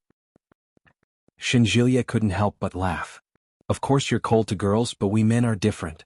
We have common topics to talk about." "What? A car? Beautiful women?" Yi Qianqian glanced at him in disdain. "That's all men get when they get together." "Yeah, beautiful, we're talking about wives. He's talking about his wife, I'm talking about mine." "Bah, who's your wife?" Yi Qianqian stood up. "We're not married yet." Shenjilia held her in his arms. "It's only a matter of time." Yi Qianqian smiled and looked at him. The atmosphere was harmonious and peaceful. Upstairs, Yi Yuyu had found some clothes.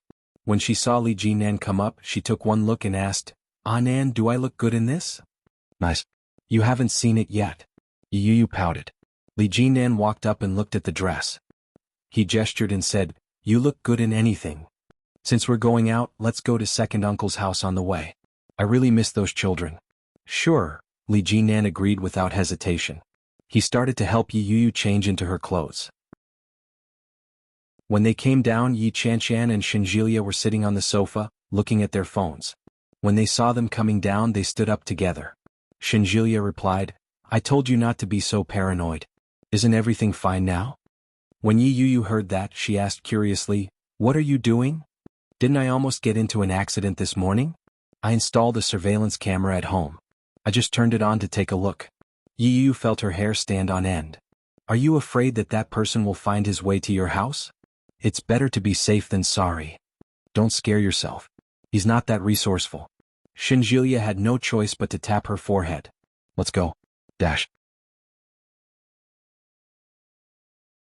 Chapter 1860.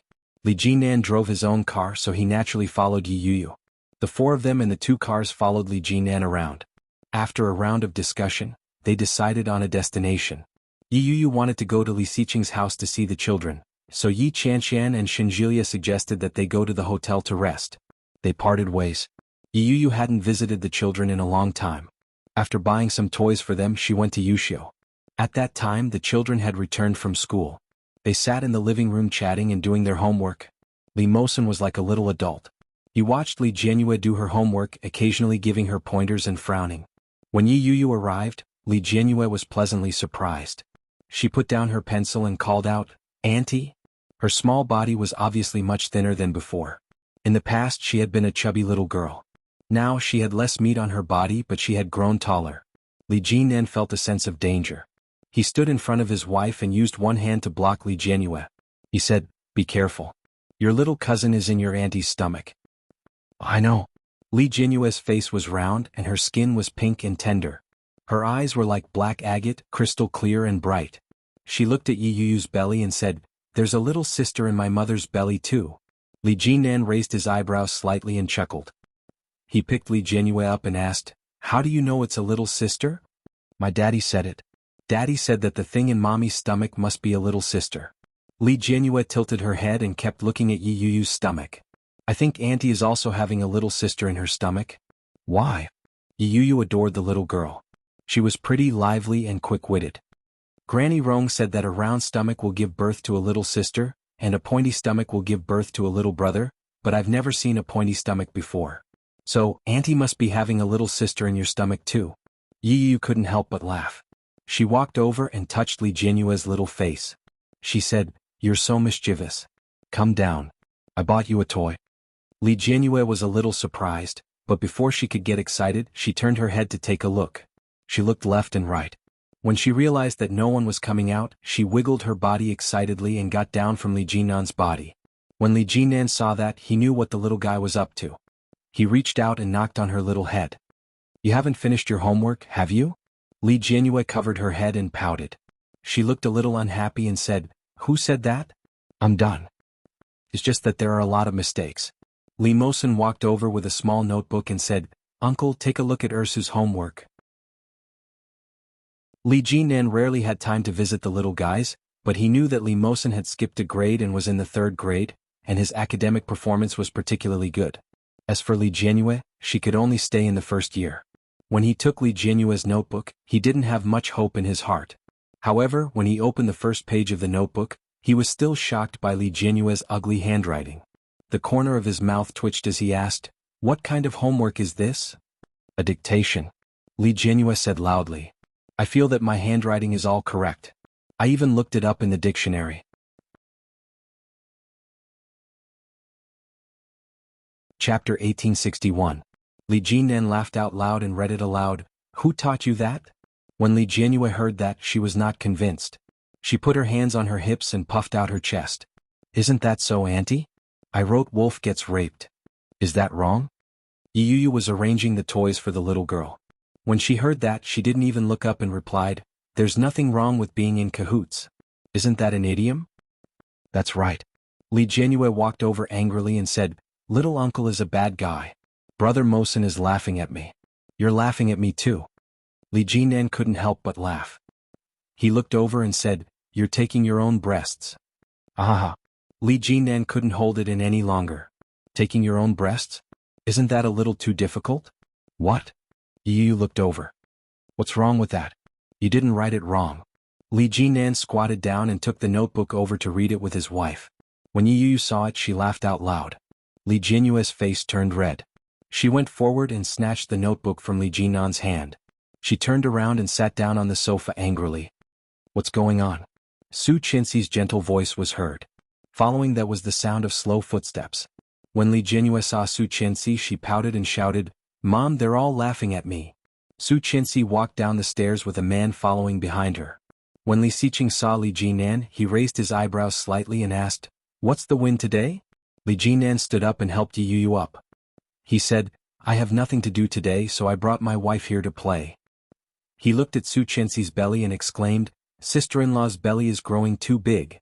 It's not any slower and I'll die." Li Xiqing glanced at Su Chenxi's belly and sighed. Su Chenxi blushed. She elbowed Li Xiqing and said softly, "What are you talking about?" Li Xiqing blocked her hand and said sternly, "What are you thinking?" "I'm saying that taking care of you and the kids will distract me." Su Chenxi blushed even more, gave him a stare, and then went to sit with her daughter on the sofa. Li Jinan was experienced, so he smiled ambiguously and didn't point it out. Yi Yu was still playing with Li Jinyue's toys. She said, "Ursu, little aunt bought you a fantasy series of Lego. Do you want to play with me?" She looked at her notebook and said, "I haven't finished my homework yet." With that, she looked at Li Xiqing pitifully and said, "Daddy?" With a smile on his lips, Li Xiqing reached out. Li Jinyue subconsciously put the book in his palm, but before she put it down, she immediately retracted her hand. She pouted and warned, "Daddy, don't laugh at me." Li Xiqing didn't agree, but he didn't disagree either. He picked up the booklet and said, "Go ahead and play with Auntie." Li Jianhua jumped excitedly. She turned around and skipped over to Yi Yuyu's side. She shouted, "Little auntie, I'm here." Seeing his daughter's expression, Li Xiqing smiled slightly and flipped open the exercise book. His smile immediately froze. After a moment of silence he said, "Inviting the wolf into the house, the wolf is besieged and raped. There's no turning back." Li Jinan and Yi Yuyu burst out laughing at the same time. They couldn't help but laugh out loud. Poison is a guest in the village. Every festive season is missed.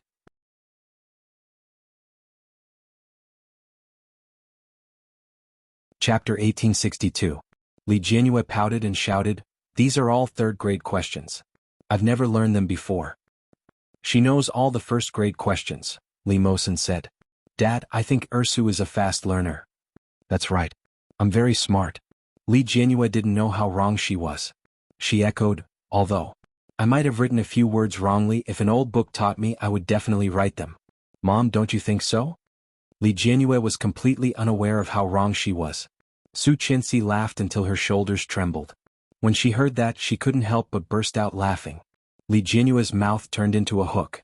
Her little face and eyes were red. She said, "Bad guy, you're all laughing at me." Sob sob sob.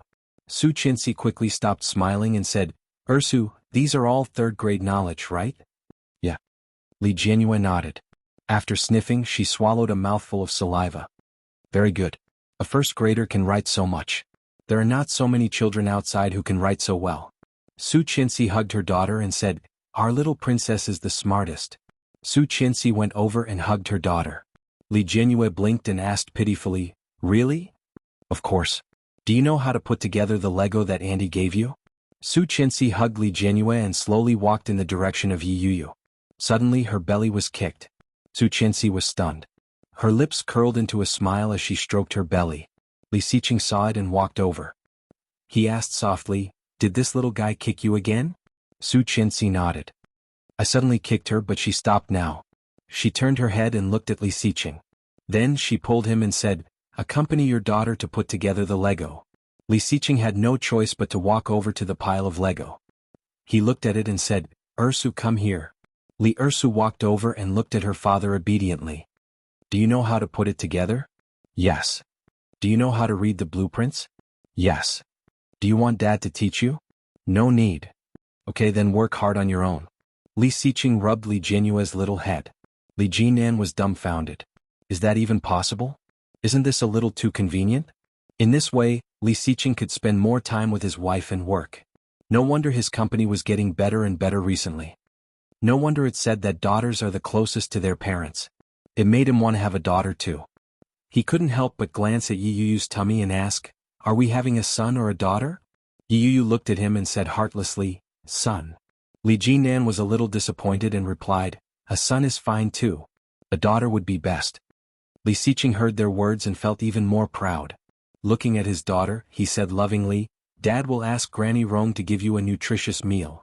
Su Qinxi suddenly remembered and said, "I'll call Nanny Rong and tell her to cook more tonight.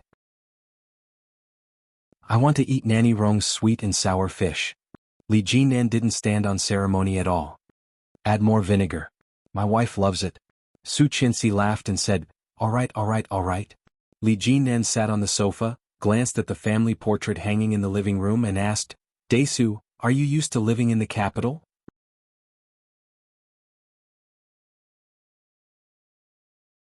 Chapter 1863.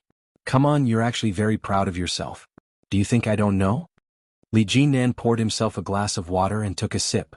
Li Xiqing kept a faint smile on his lips and slowly shook his head. "I'm very happy that Daesu is smart, but it's not a good thing for a 6-year-old child to jump too far in his studies. His friend is still 2 years older than him. I don't have a problem with Chu skipping a grade, but I won't allow it for my child." "Are you really not allowed?" "Yeah." Li Xiqing leaned back on the sofa and slowly said, "First of all, his height is already very different from his classmates. Now that he's in the 4th grade, I've already given him a big jump." Li Jinan almost spat out. "You're too indulgent of him. Can he learn?" "He can." Li Xiqing was telling the truth and said, "I looked at his results. He's at the top of the list." Li Jinan's lips twitched. "Your children are really freakish." "Oh, I forgot, there's also a little girl." "Yeah, this is what they mean by, there's always a shortcoming. Li Jinan looked at Li Jianhua meaningfully. This little girl is like a normal child in your family. She's also very smart, but she likes to play and can't settle down to study. If she settles down to study, she'll definitely be much better than other children of her age. Li Jinan took it as him showing off. As he drank the water, he couldn't help but wonder if his future children would also be so freakish. If it's a boy, it's not bad to throw him into the army. If it's a girl, he'll raise her at home and feed her until she's fair and plump and dressed up beautifully. As he thought about it, he couldn't help but smile. He looked at Li Jianhua and asked Li Xiqing, "Your two boys are so outstanding. What kind of partner should our little girl find in the future? Not to say how much better he is than Daisu or Mosen, but he can't be too far off, right?" The two children, Li Jianxian and Li Mosen, were too outstanding compared to their peers. In comparison, it was difficult for children of the same age to surpass them. Li Xiqing had obviously thought about this problem as well. Feeling a slight headache, he said, "This problem is not something we parents should consider. Let her choose for herself when she grows up." Ah, Li Jianhua seemed to feel that they were talking about her. She turned around and said, "Daddy, I forgot to tell you. Last night, I called my brother and he said that they are more relaxed with their studies, so he wants Grandpa and Grandma to bring him home to play for a few days before going back to school." Li Xiqing was pleasantly surprised, but it was gone in a flash. He nodded and said, "Why didn't you tell me yesterday?" Li Jianhua stuck out her tongue and said, "I forgot. I only remembered it now." "Okay," Li Xiqing responded quietly, picked up the phone, and dialed the number he had given his son. Li Jianxian was playing soccer. The indoor soccer field was very spacious. There were only him and Yu Chulin.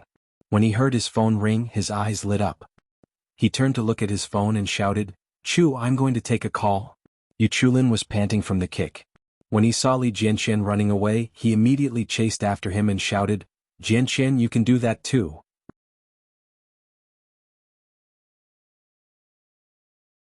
Chapter 1864. When Yu Chulin heard this, he panted and ran to where they were resting. He grabbed a bottle of water and started gulping it down. Li Jianxian was obviously looking forward to his father's call. When he saw the word "Dad" on the caller ID, he immediately picked it up and shouted, "Dad!" Li Xiqing, who was far away in Kingstown, felt his heart soften when he heard his son's voice. "Yeah. What are you doing?" he asked. "I'm playing basketball with Chu. We're not done yet." "Are you busy?" "No." Li Jianxian replied immediately. The smile on Li Xiqing's face widened. He didn't care about the look in his brother's eyes and asked, "I heard that you want to go back to Kingstown?" "Yes, I've discussed it with my teacher. I can take a week off." "Dad, can I go back?" "Sure." Li Xiqing's voice was light and he agreed very quickly. Li Jianxian was overjoyed. He hadn't expected Li Xiqing to agree so readily. He exclaimed in surprise, "Dad, really? That's great." "Really? Do you want Dad to pick you up?" "No need." Li Jianxian looked very happy. He sat down and said, "Dad will stay at home with Mom. Grandma and Grandpa will take me back. Then, if I go back, can I bring my friend to Kingstown for a few days?" Li Xiqing was a little surprised and asked, "Is that the guy called Chu that you told me about?" "Yeah." Li Jianxian subconsciously glanced at Yu Chulin beside him and said, "Chu is a good friend of mine. He grew up in the capital and has never been anywhere else. Therefore, I want to bring him to Kingstown to take a look." "I'm fine with it, but will his family agree?" "Yeah. Dad, his parents aren't at home. He's staying at Grandma's. As long as Grandma and Grandpa bring him along, his grandma will agree." When Li Xiqing heard that, he thought for a moment and said, "Sure. Bring them along." "Thank you, Dad." Li Jianxian was very excited and said, "I'll talk to our class teacher tomorrow. I'll go and tell Chu now. Bye, Dad." "Bye." Li Xiqing's lips curled up slightly as he nodded. After a while, Li Jianxian hung up the phone. Looking at the phone in front of him, Li Jianxian stood up and said to Yu Chulin excitedly, "Chu, my father has agreed. Let's apply for leave from our homeroom teacher tomorrow. After that, we can go to Kingstown together." Yu Chulin was also pleasantly surprised. "That's great. I want to meet your brother and sister. Mosen is very smart. I'm sure you'll get along well with him." Li Jianxian rubbed his palms together eagerly. "What about your sister?" Yu Chulin asked. Li Jianxian was silent for a moment before replying, "My sister is very cute. She's good-looking and she can be a little muddle-headed at times. She loves to eat, but compared to other girls of her age, my sister is more sensible." Yichulin understood. He smiled and nodded. He picked up the ball and said, I'm not playing anymore. Let's go home. All right. Li Xiqing hung up the phone and turned to look at his wife, who was playing with Legos with their daughter. Your son wants to bring a friend home. Su Qinxi was a bit surprised and asked, the Chu that our son always talks about. Chapter 1865. The reason why he left his son in the capital was that he wanted Li Jianxian to warm up the lives of the two elderly people. Secondly, he wanted his son to be independent as soon as possible. Obviously, this method was very effective. Su Qinxi didn't think so. She felt a little uncomfortable and said, how is that smart? Without parents by his side, what's the use of having a well-developed brain? His feelings for the child have faded. Faded? Li Xiqing put down his phone and raised his eyebrows with a proud expression. Why do I feel that our feelings for each other have deepened? When Su Qinxi heard that, she looked at Li Xiqing with envy and said unhappily, the relationship between you and your son has deepened, but it has distanced us. Li Xiqing laughed. Our son will be back in a few days. When that time comes, there will be plenty of time for you to nurture your feelings. Su Qinxi was still unhappy. She pouted and lowered her head to continue setting up the fairy tale-themed Lego that Yi Yu had just brought with her. Li Mosen, on the other hand, lowered his head to do his homework seriously. He didn't seem to be distracted by the voices of the adults at all. Yi Yu glanced at Li Mosen and called out, Mosen, have you finished your homework? Li Mosen looked up and shook his head gently. Not yet. Just a little bit more. Have you seen the toys that little auntie brought for you? Do you like them? Li Mosen hadn't actually looked at them yet. When he heard that, he looked up and smiled. I like them all. Yi Yu heard that and looked up at him. Her lips curled up slightly, but it didn't reach her eyes. She felt a little sad in her heart. This child seemed to be somewhat similar to her when she was young.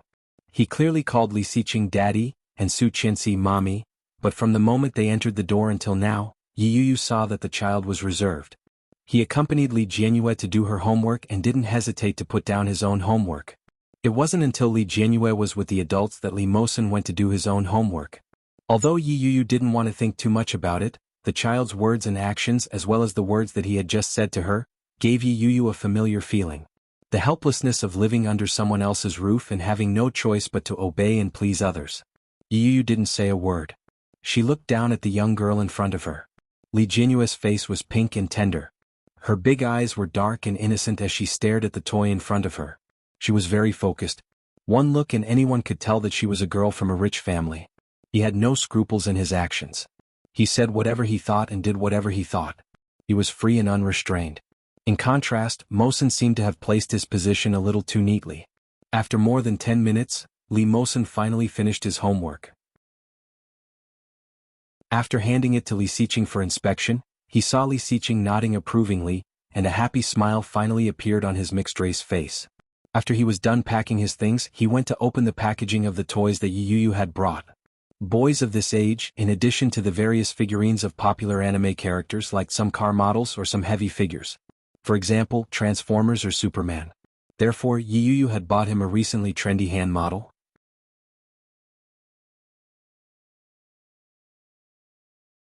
Chapter 1866.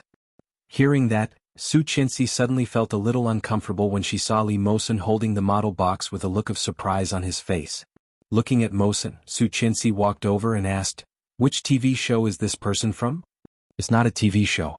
It's a character from a comic book. I love it. Li Mosen said as he sat on the sofa and opened the package. You still read comics? Yes, my classmates have a lot of comics. We often read them together. Does your school give you comics? Su Qinxi asked casually. Li Mosen paused in the middle of opening the package. He lowered his head guiltily and said, the school doesn't give them to me. You secretly took it? Su Qinxi pinched his little face, feeling a bit annoyed. Li Mosen shrunk his neck and said, well, we read them after class. We don't read them during class. Su Qinxi saw him like this and felt helpless. She chuckled and said, I'm not scolding you. I used to do this when I was in school. Li Mosen didn't expect this. He looked up and blinked. Mom, were you like this before? Everyone is like this. Everyone has their own ideas. It's impossible to be completely obedient. As long as it doesn't affect your studies, it's okay to have fun and relax. Su Qinxi's voice was soft. She tapped the tip of Li Mosen's nose. But don't let the teacher find out. Li Mosen was completely relaxed when he heard this. He said, the teacher knows. She said the same thing. But she asked us to read them secretly and not affect other students. Anything is fine. Your teacher is so open-minded? Yes, my teacher likes me very much. She often gives me difficult questions to solve. My desk mate often goes to the teacher after class. Su Qianxi smiled and touched his little head. But it's not good for you to always read your desk mate's comic books. If you want any comic books in the future, tell mom and dad will buy them for you. Also, if you want any model, just tell mom and dad will try their best to satisfy you. Li Mosen's eyes lit up. His fair face was full of a bright smile. His blue eyes were like two beautiful tanzanite. He looked at Su Qianxi and nodded. Yes, thank you, Mom. As he spoke, he happily hugged Su Qianxi's neck and gave her a kiss. Mommy Mosen loves you. Su Qianxi finally smiled sincerely and kissed him on the cheek. She whispered, Mom loves you too. You will always be Mom's little baby. Li Jianyue was only halfway through installing the Lego. When she saw them like this, she also stood up and ran over. She shouted, Mom, Ursa loves you too. I want to smell good too. The little guy ran up to Su Qianxi and kissed her on the cheek. Mommy, it's your turn to kiss me. Su Qianxi smiled and kissed Li Jianyue's face several times. Li Jianyue smiled happily and sat beside Li Mosen. Brother Mosen, what is a cat warrior? She asked. Li Mosen's smile faded a little. When he heard Li Jianyue's words, he corrected her. It's not cat hero. It's magic hero. What is magic man? A great hero, a great hero. Let me tell you their story.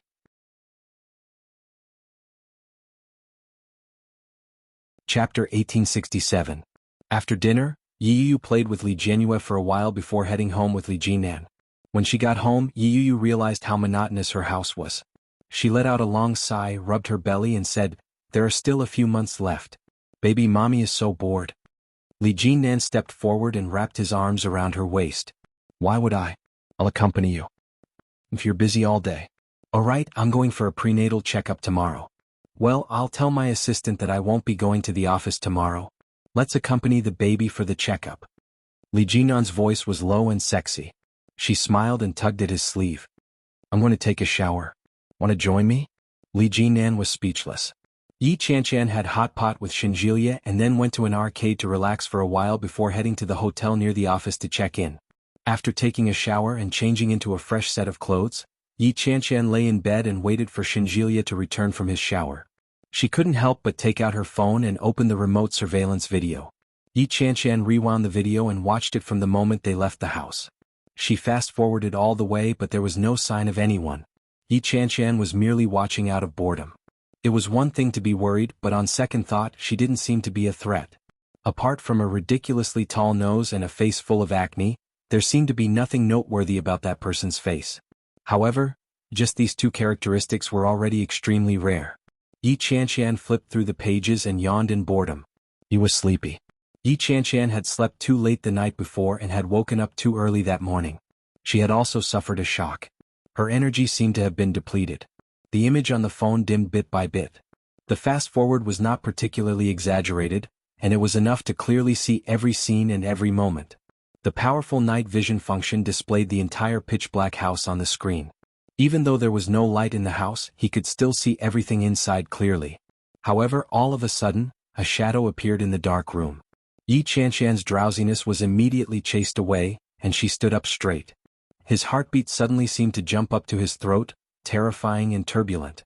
Yi Qianshan paused the video and saw a shadow in the distance. It was a person. He looked a little tall and strong, wearing a cap and a black t-shirt. He was sneakily walking inside. Yi Qianshan's hand trembled and she dropped her phone. She shouted, Old Shen. Shinjilia had just finished showering and was drying his hair as he walked out. When he heard Yi Qianshan's voice, he was startled. He looked over and asked, What's wrong? Yi Qianshan's body was visibly stiff. She turned her head to look at him with obvious fear on her face. There's someone at home? Shinjilia's heart skipped a beat. He strode forward and looked at the screen on the phone. On the screen, a tall man was standing impressively. The video was paused and it made people's hair stand on end. Shinjilia looked at the time. It was almost midnight. At this time, for normal office workers, most of them were already asleep. To sneak up at this time, he must be hiding something.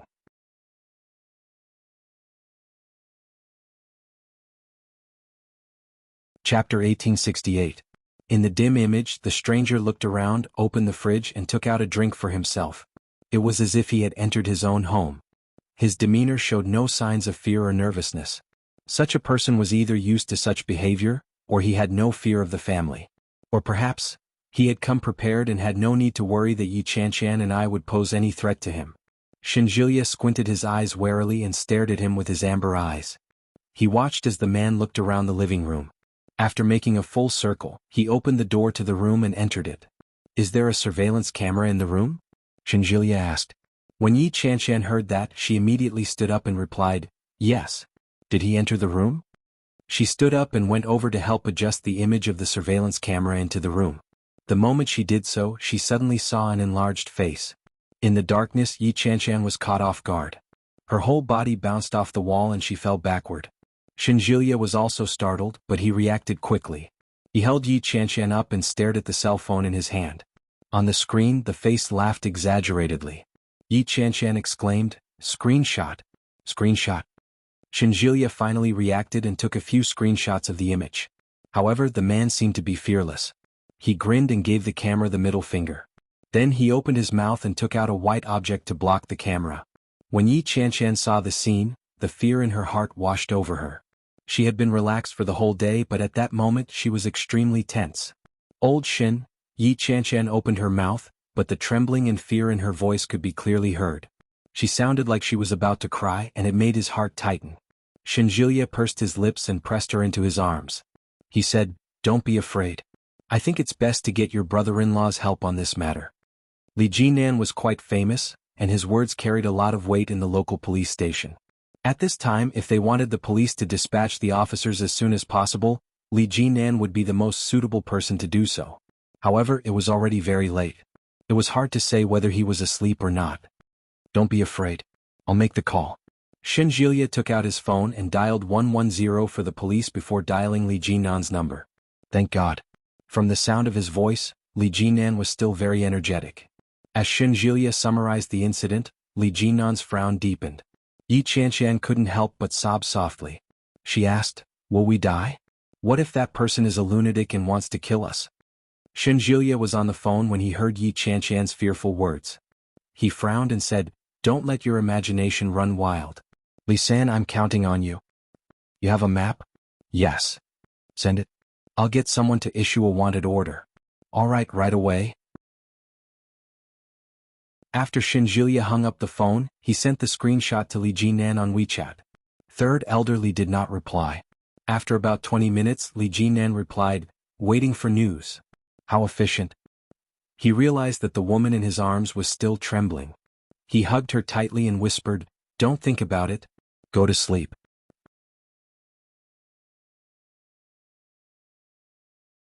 Chapter 1869. Yi Chanshan was really frightened. She had never experienced such a shock since she was young.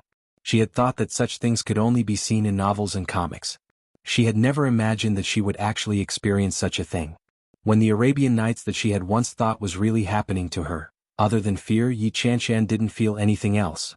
Holding Shinjuya in her arms, Yi Chanshan looked up and asked with trembling eyes, "Aren't you afraid at all?" Of course, Shinjuya wasn't afraid at all. It was the first time he had encountered such a situation. But at a time like this, no matter how worried or afraid they were, it was useless. "You should be thankful." Shinjuya sat down and gently stroked her hair. "You should be thankful that we made the prompt decision to move away. If we had stayed there tonight, we might have gotten into trouble." Yi Chanshan looked at Shinjuya. Yi Chanshan was already scared, and when she heard that, she almost burst into tears. Shinjuya quickly comforted her and said, "It's a good thing you're not here. Don't go to work tomorrow. It's hard to guarantee that your company's things are still at home. If the criminal sees your business card and goes to your company's address, it'll be no laughing matter." Yi Chanshan suddenly remembered and said, "That's right. Why didn't I think of that? If he goes to my company, what will happen to my colleagues?" "Don't be afraid. Your company has security guards and they do a good job of security. They probably won't let strangers in." As he said that, he sighed with a hint of bitterness. "I've been stopped several times. Why is your company's security guards always changing? Yi Qianshan relaxed a little and snorted. Who asked you to look shifty-eyed? Shifty-eyed? Have you ever seen a thief or a rat as handsome as me? Yi Qianshan's lips curled up. She turned her head and pushed him away. Go away. You're shameless. How am I shameless? Tell me clearly. Am I not handsome? You're not. Yi Qianshan turned her head away with a look of disgust. Her expression was clearly much better than before. When Shenjilia saw that, he heaved a sigh of relief and said, How could that be? Didn't I use my beauty to attract you here? Bah, you're the one who's shameless, okay? No matter what, at least I managed to attract your attention. Shenjilia pounced on her. Open your eyes wide and look again. Am I handsome? Not handsome. Not handsome. Not handsome. Yi Qianshan was stubborn. She turned her head away in disgust and struggled with her hands. You're not being honest. You deserve a spanking. Shenjilia smacked her butt. Yi Qianshan snorted and took his hand away. You hit me. Even my father has never hit me before. You've grown up. Your father can't hit you anymore. Your man can. Shenjilia pulled her up and straightened her body. With a mischievous look in his eyes he said, If you continue to be stubborn, I'll hit you hard.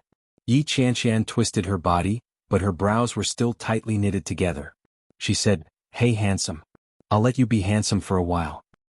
So reluctant? Old Shin, do you think this is the great tribulation that Grandma talked about? When Shenjilia heard Yi Qianshan's words, he felt a little defeated. This guy. He had spent so much effort just to divert her attention. He didn't expect that after going around in a big circle, he would still end up back at the same place. Yi Qianshan didn't seem to notice and asked, But didn't you say you were 28 years old? Getting married at 28 years old. Getting killed at 28 years old. Everything happened at 28 years old. Yi Qianshan wrapped her arms around Shenjilia's neck and said in a small voice, Old Shin, I'm afraid of death.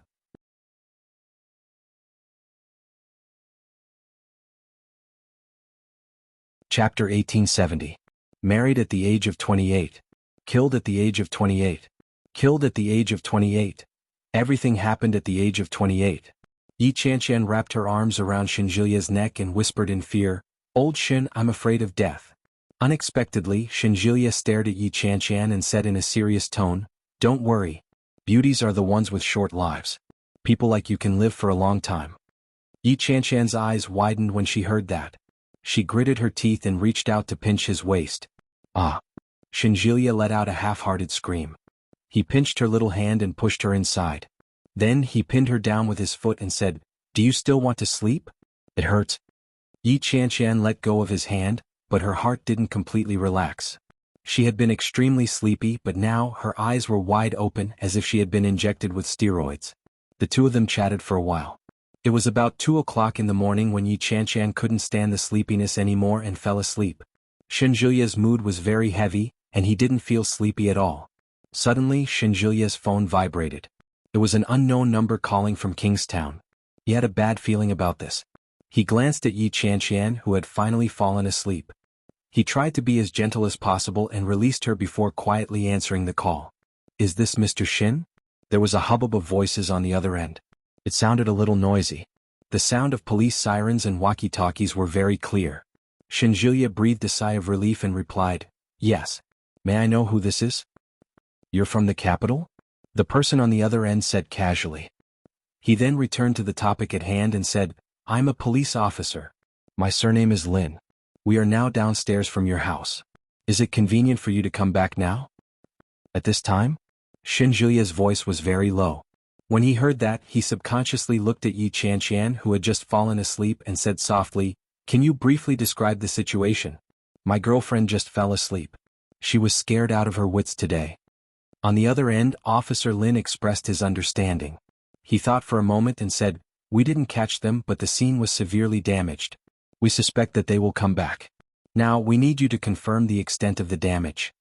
Shenjilia had expected this, but when he heard this, he couldn't help but feel his heart sink. Yi Qianshan was a simple-minded person. She couldn't help but associate it with the various fortune-telling sessions that had taken place a few days ago. She panicked and she couldn't help but link it to everything. I don't think this matter is urgent. Let's go tomorrow, Shenjilia said in a low voice. That's the only way. It's a bit late now. Officer Lin looked at the time and said, Then you guys should rest first. Comfort your girlfriend and try not to let her be alone. Got it, thank you, Officer Lin. You're welcome. Shinjuya hung up the phone and quietly walked back. As soon as he lay down, Yi Chanshan reached out and hugged him. Shinjuya's body stiffened and he turned his head to look. He realized that Yi Chanshan was looking at him with her bright and round eyes. She asked, Old Shin, did the other side inform you just now? Yes, they told us to go there for a while. We'll go there tomorrow. Has the person been caught? Yi Chanshan asked. Shinjuya's lips tightened, and he gently shook his head. No, but we'll be fine here. Chapter 1871. When Yi Chanshan saw Shinjuya's expression, she knew that things weren't as simple as they seemed. However, Yi Chanshan didn't dare to ask again. When she heard that, she hugged Shinjuya tighter. Sleep. Yi Chanshan closed her eyes, but she couldn't fall asleep. After lying in bed for a long time, Shinjuya suddenly said, Can't sleep? Yi Chanshan opened her eyes. Her surroundings were dark, but Shinjuya's face was clearly in front of her. I can't sleep. Yi Chanshan changed her position and stretched. I'm thinking, am I going to hide like this? If the police can't catch the criminal, won't we have to hide forever and avoid him? How can that be? It's only a matter of time before he gets caught. What if? There are so many drug addicts, robbers and murderers these days, but they haven't been caught, have they? The more Yi Chanshan spoke, the more scared she became. Don't be fooled by the serial murderers on TV. There are so many drug dealers and drug lords who have been arrested. In reality, if they weren't caught, would they be broadcasted? Shinjuya was at a loss for words. He reached out and tapped Yi Chanshan on the head with his finger. What's in your head? Heaven's justice has a long way to go. One day that person will be brought to justice. But what if? I have to prepare for the worst. That way when the worst happens I won't be caught off guard. If I'm prepared, I won't be so afraid, right? Shinjuya was silent again. After a moment he said, Why didn't I realize that you were a pessimist? This is called nipping the problem in the bud. You're worrying for nothing, worrying about nothing. Yi Chanshan wanted to say something else, but Shinjuya quickly covered her mouth and said, All right, that's enough. Let's go to sleep, shall we? We'll go make preparations early tomorrow and go back to record our statements. Why do we have to record a statement? We're not the ones who did the bad things. This is a necessary procedure. We still have to find out what exactly our family has lost. Yi Chanshan was already sleepy.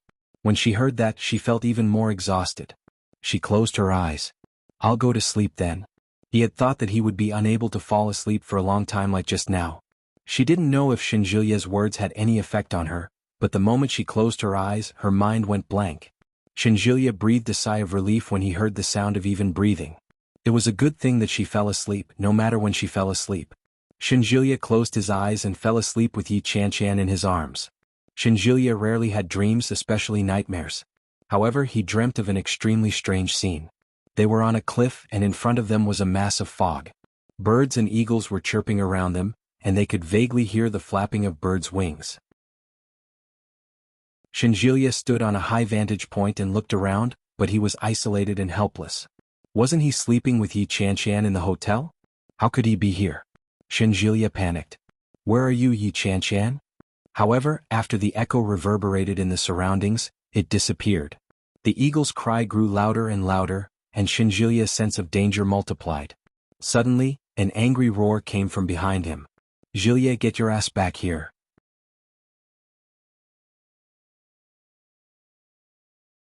Chapter 1872. Shinjuya's heart skipped a beat and he shouted, Grandma! However, there seemed to be no end to the abyss. Shinjuya didn't even hear the sound of falling. Old Shin? Old Shin? He vaguely heard Yi Chanshan's voice. Shinjuya turned around abruptly and saw Yi Chanshan. Yi Chanshan was standing at the edge of the cliff with a child in her hand. When Yi Chanshan saw Shinjuya, she smiled at him.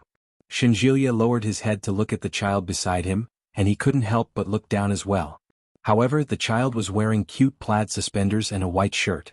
His small head was topped with a watermelon too long hair. He was short and cute. However, his face could not be seen clearly. His face seemed to be shrouded in a layer of fog, with a white glow that could easily confuse one's vision. Old Shin, go home and cook. I haven't eaten yet. Yi Chanshan replied. No one knew what Shinjuya was thinking. He looked at Yi Chanchan and said, "There's no rice at home." The expression on Yi Chanchan's face changed as she held the child's hand. Suddenly she turned around in a fit of pique, pulled the child and pushed him down the cliff. Shinjilia was shocked. He rushed forward and shouted, "Yi Chanchan, what are you doing?" Yi Chanchan didn't say a word. She turned around and threw a punch at Shinjilia. Shinjilia shrank back. He felt something tighten around his ankle. It was as if someone was dragging him. When he looked down he saw an old, withered and pale hand. Shinjilia was caught off guard and he was dragged to the ground. Shinjilia suddenly staggered and opened his eyes. When he came to his senses he was covered in sweat. "Did you have a nightmare?" It was Yi Chanchan's voice. Shinjilia didn't come back to his senses. Once again he was frightened and turned his head around. Yi Chanchan was looking at him. She looked a little frightened. Her eyes were wide open and she was still in a state of shock. Shinjilia came back to his senses and let out a long sigh. Yi Chanchan reached out and touched his forehead. Her hand was covered in sweat. He flung his hand in disgust and said, "Dirty." Shinjilia looked around. It was dark. The curtains were not drawn, and the sky outside was already turning bright. It was almost dawn. Shinjilia lay on the bed. He turned his head to look at Yi Chanchan and asked, "You said that you had a strange dream last time. You dreamed that I lost the child. What did it look like exactly?" Yi Chanchan blinked her eyes and asked, "Did you dream about it too?" "Yes, it's very strange. I rarely dream, but when I do it's almost the same as yours." Shinjilia wiped the sweat from his forehead and sat up. He removed his wet pajamas and said, "Tell me, what did you dream about?" Yi Chanchan thought about it and frowned. After a long time she said, "How would I know? It's been so long. Who would remember it? What did you dream of just now?" "It's very strange. I feel like I dreamed a lot of things, but I only remember one thing." "You lost the child? You're the one who lost the child." Shinjilia tapped her forehead. "Why did you lose the child?" "When did I?" "Bah, don't even think about blaming me." Shinjilia laughed out loud. "You finally understand how I felt at that time, don't you? Did you see the child's face?" Yi Chanchan suddenly asked. Shinjilia's smile faded and he shook his head gently.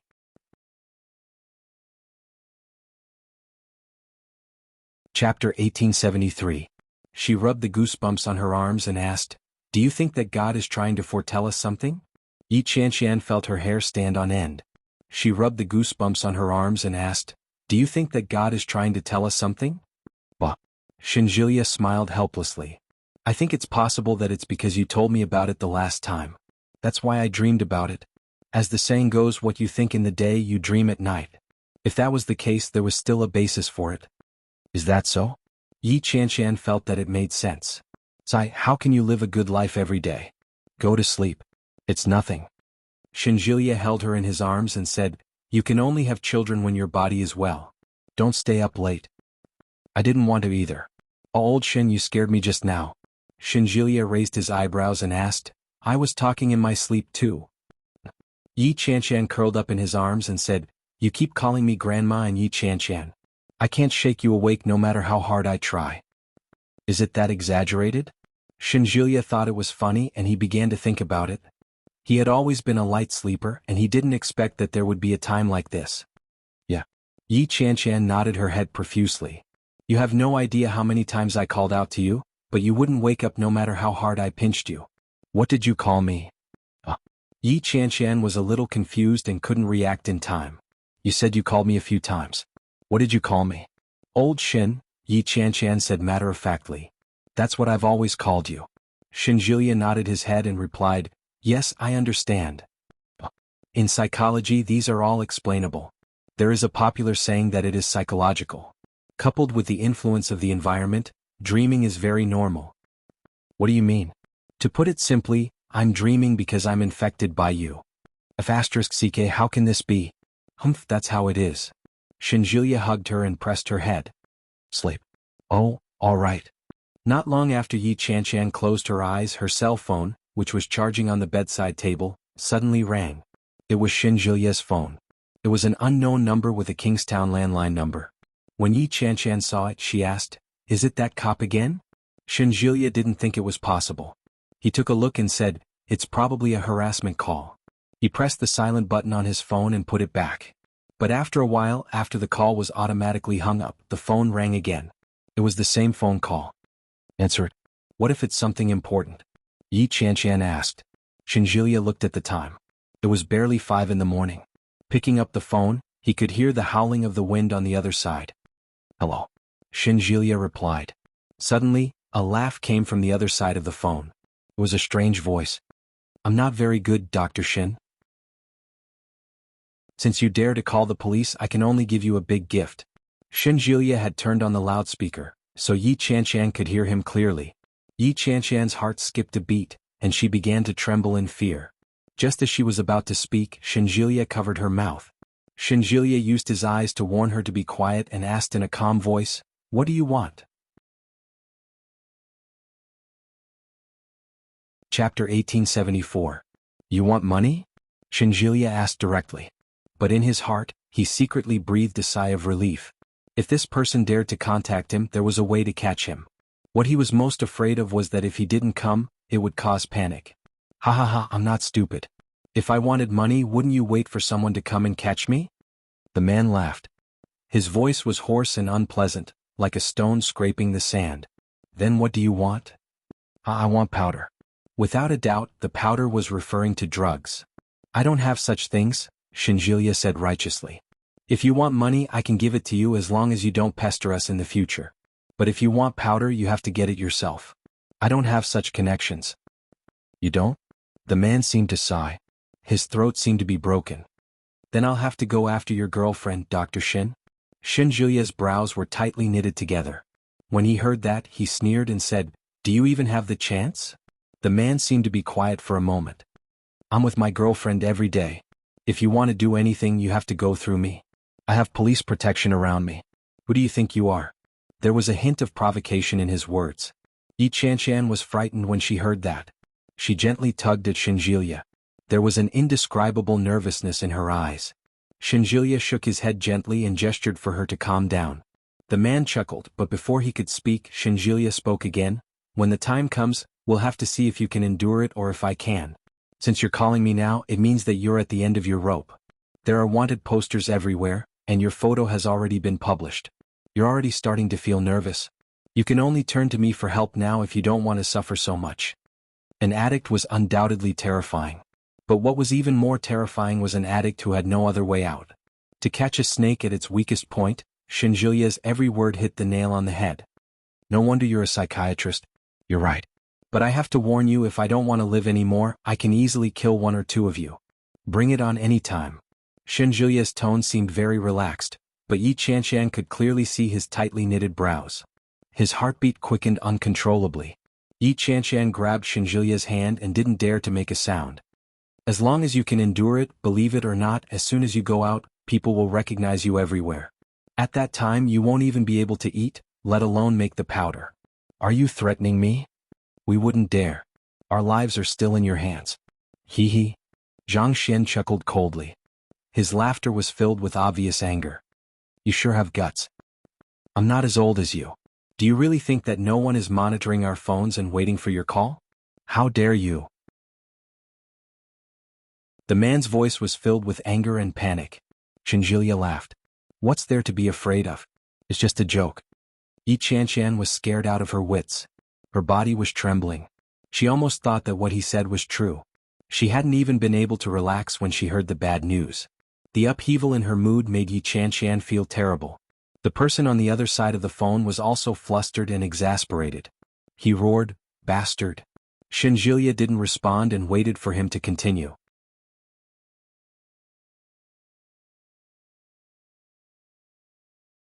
Chapter 1875.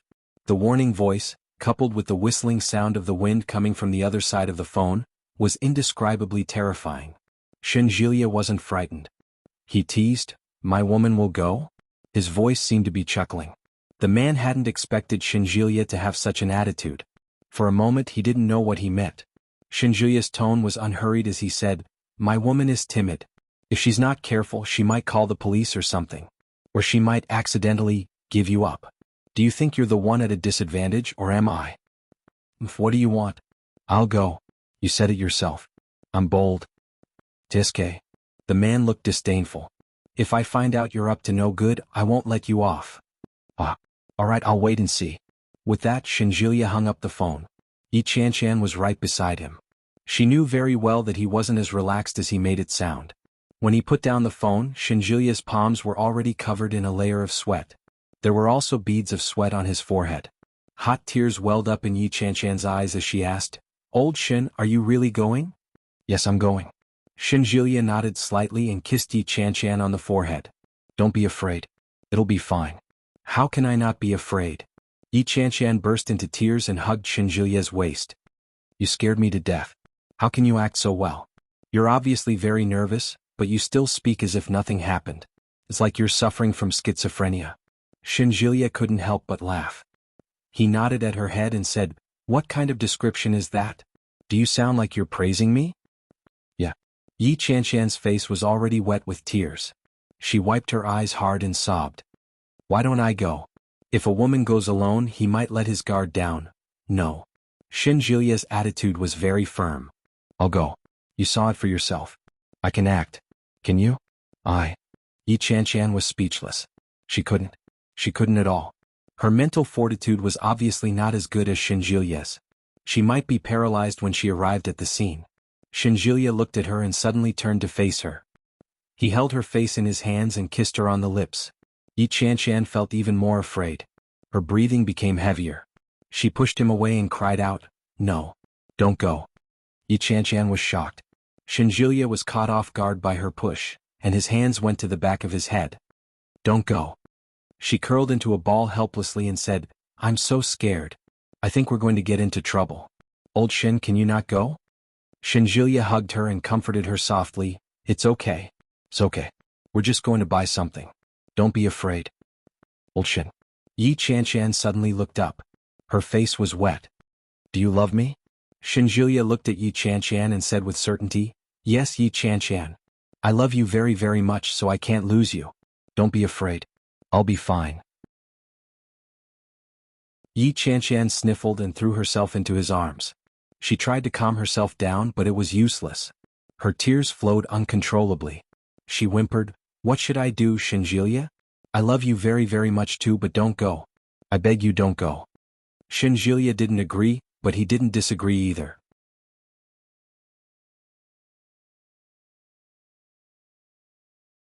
Chapter 1876. How can I possibly fall asleep now? Yi Qianshan was about to go crazy. She grabbed Shinjilia and said, "Old Shin, don't worry about this. I think he's been bullying us because we give him the impression that we're easy targets. As long as we're not afraid of him, he won't be able to do anything to us."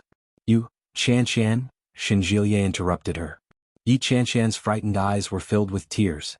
She looked at Shinjilia with confusion and helplessness. Shinjilia comforted her and said, "It'll be fine." "But, no buts." Shinjilia gently patted her on the back. "My grandmother said that I'll definitely live to be 100 years old. Your grandmother can be very unreliable at times." Yi Qianshan retorted reflexively. Shinjilia sighed heavily. "What do you want me to do with you? You refuse to believe my grandmother's good words. Instead, you believe the bad ones without a doubt." "I didn't." "You didn't? Think about it carefully. Did you?"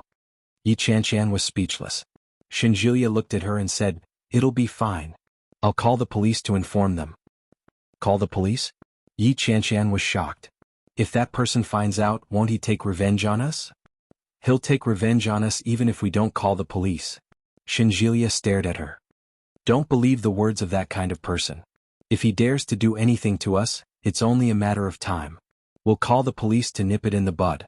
However, if we want to arrest him, we'll have to catch him like a turtle in a jar." "What are you thinking?" Yi Qianshan felt even more uneasy. Shinjilia glanced at her and didn't answer. After calling Officer Lin, Shinjilia and Yi Qianshan soon met up with them. It was 6 o'clock in the morning and Kong Cheng was still asleep. Officer Lin had been busy with work and hadn't slept all night. Shinjilia and Yi Qianshan were the same. After sending someone to buy breakfast, Officer Lin brought them to a secluded room in the station. "Officer Lin, I need your cooperation." Officer Lin glanced at Yi Qianshan, who was obviously frightened, and nodded. "Tell me what happened. I'll make the arrangements later." "I don't need it today. Just take care of her for me." Shinjilia glanced at Yi Qianshan. "I'll go there myself. I'm guessing this person wants to meet me twice. We can do this." Yi Qianqian finished her breakfast as if she was chewing wax. Shenjilia coaxed her to sleep on the sofa in the police station. With her head resting on Shenjilia's lap, Yi Qianqian quickly fell asleep. By the time he woke up, it was already noon. Yi Qianqian stood up abruptly and walked out. There were many people in uniform outside. When the police officers saw Yi Qianqian, they were obviously a little surprised. Yi Qianqian shouted, "Shenjilia!" Such a voice attracted the attention of many people. A policewoman walked up and said, "He went out to buy lunch for the time being. Don't worry." Yi Qianqian breathed a sigh of relief and asked, "How long has he been gone?" "Just now. Let me tell you when you wake up." "What about Officer Lin?" Yi Qianqian felt that something was amiss. The policewoman was stunned for a moment and quickly replied, "He's off duty." Yi Qianqian's heart sank. She turned around and went back into the room to wait for Shenjilia to return. But the wait went on for an hour.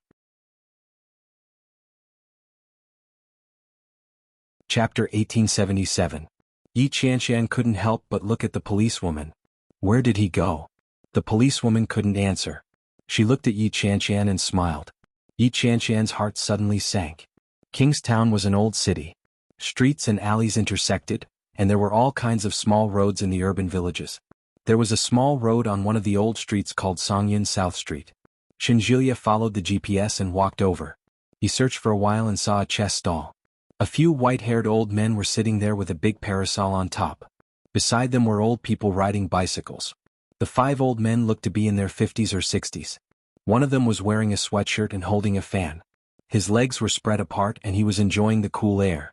Another was playing chess. "Pa, I'll eat you." The old man's old and energetic voice was filled with excitement and laughter. Shenjilia walked up to take a look. He looked at one of the old men and said softly, "Business." The old man's smile froze.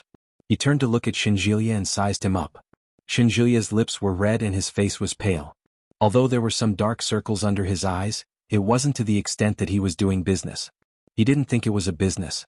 The old man pretended not to know and asked, "What's that?" "Business?" Shenjilia repeated. Shenjilia repeated himself. He picked up his phone and opened WeChat. He sent a message to a new friend he had just added. Soon a call came in. Shenjilia picked up the phone and handed it to the old man. The criminal was obviously very familiar with the old man. The old man sized him up and said something over the phone. After a series of and "s," the old man tapped the phone with his fan and typed a few words on WeChat before returning the phone to Shenjilia. Shenjilia understood. He put the phone in his pocket and walked in step by step. There were many people inside and there were children running and playing at the entrance. Shenjilia walked in and saw a child. He asked, "Little boy, are there any adults here?" The child wasn't afraid of strangers. He smiled and pointed behind him. Shenjilia walked in and saw an open door. Shenjilia strode in. A middle-aged woman who looked to be in her 30s or 40s had dark skin and her hair was tied up. She looked Shenjilia up and down and asked, "What are you doing here?" "Business," Shenjilia repeated. The woman asked, "Who wants it?" Him. Shenjilia took out his phone and showed her his WeChat. On WeChat was the page that the old man had just sent. The woman took a look and said, 5,000. Shenjilia had no concept of that, but he did bring a lot of money with him. Hearing this, he took out the money, counted 5,000 yuan and handed it to her. After the woman verified its authenticity, she took out a small white bag the size of 2 fingers from the interlayer of the table. "That's it?" Shenjilia looked at it and frowned. The woman sneered, "Is this your first time buying? You'll get used to it after a few more times. Get lost and be careful on your way." Why is his attitude so bad? Shenjilia still didn't say a word. He put the things in his pocket and walked out. Before he left the alley, he received another call from an unknown number. It was another landline. That person was looking for a landline to call him. Shenjilia was already used to it. When he answered the call, he heard the unpleasant voice on the other end. "Come out. I'm coming out." Chapter 1878. Shenjilia did as he was told. When he walked out, he saw the group of old men. Those people glanced at Shenjilia in unison and then ignored him. Shenjilia walked to the left. After looking around, he quickened his pace. His heart tightened. This person probably wanted to settle things in one go. Shenjilia didn't hang up. He asked, "Are you here to get something?" "Why are you asking that?" Just keep walking. Shinjulia lowered his head and kept walking. Turn right. An unpleasant, hoarse voice commanded Shinjulia to go in that direction. Shinjulia had already guessed that the person must be nearby and watching him. But where was he? He looked around but didn't find anything strange. What are you looking at? Turn right. Shinjulia did as he was told. He narrowed his eyes and thought, this guy must be somewhere high up. He raised his head and looked around. Nothing. However, there was a building that used reflective glass. It was a small villa. Don't tell me it's in here? Turn left. The unpleasant voice came again. Shinjulia's heart skipped a beat. Not only did he not turn left but he dodged to the right. The man was angry and said, I told you to turn left. Where are you going? Shinjulia walked even faster and said, if you want something, come and get it from me. The man was exasperated.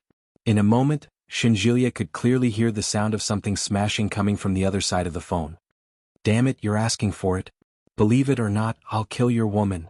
You'll have to have the chance first, Shinjulia snorted. You're the first person I've ever met to be so arrogant when you're asking for help. There was no sound coming from the other side. Shinjulia could clearly hear the wind whistling and the sound of friction. There was no doubt that the man had started to run. Shinjulia's heart sank. After a few turns he came to a small alley where there was a small grocery store. He asked for a bottle of white wine and a lighter. He left $100 on the counter and quickly moved forward. Shinjulia opened the bottle as he walked. His footsteps were fast. Behind him, he heard the sound of rapid footsteps. Shinjulia heard it clearly. He jumped to the side and whipped his head around. However, it was the girl from the convenience store. The young lady was taken aback by Shinjulia's sudden outburst and replied sheepishly, give me my change. No need. Shinjulia turned around and looked as if he was about to run. The young lady felt that he was a little strange. It's a few dozen yuan and he doesn't want it anymore? It was as if he was running for his life. As he muttered to himself, a black shadow dashed out from behind him. His face was ferocious and he looked a little scary. The little girl was startled and ran to the side. The figure didn't pay any attention to her and continued to charge straight at Shinjulia. When Shinjulia heard the voice behind him, his heart sank and he ran even faster. Stop right there. A hoarse and unpleasant voice rang out. With a bottle of white wine in his arms, Shinjulia gritted his teeth and ran toward the intersection. I told you to stop. When he heard the footsteps behind him, Shinjulia cursed under his breath, idiot. A very low-level person, a cornered drug addict. He had actually been frightened by such a person for an entire night? Shinjulia ran to the intersection in a few steps. He turned around abruptly, opened the lid of the bottle of white wine and splashed it forward.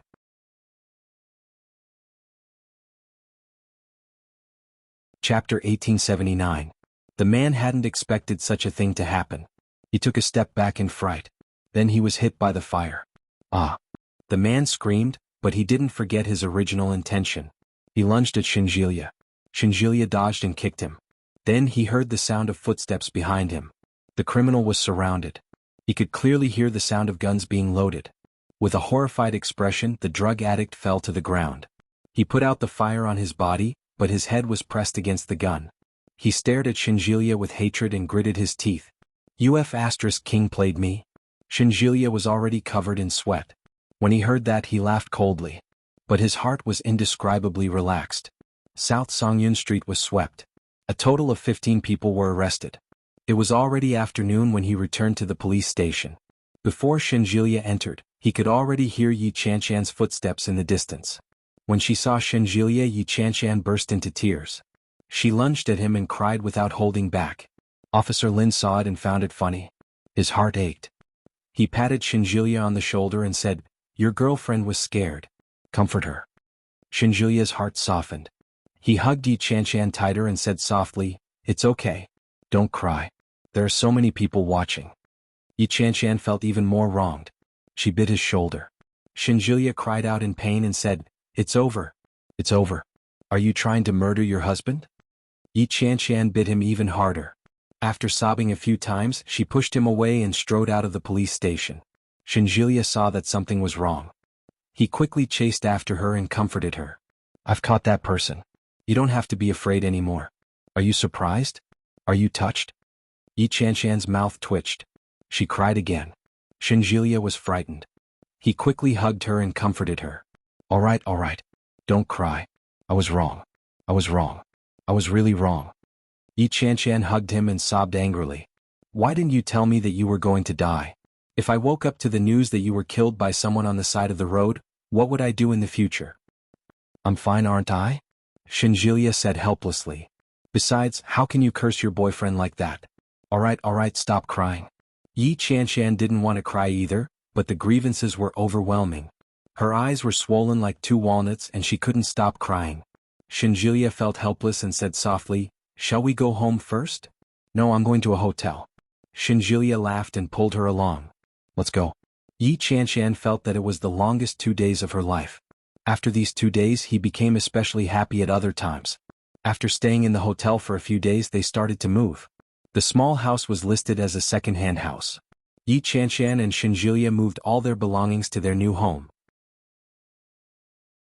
The police officers presented Shinjilia with a silk banner. On it were 2 rows of words, Courageous Good Samaritan, Outstanding Citizen. The words were pompous and simple. Yi Qianshan threw it under the bed in disgust. When Shinjilia asked about it, Yi Qianshan replied with 2 words, Throw it away. Shinjilia was helpless. After the matter was settled, the people in the capital started to give him bad news.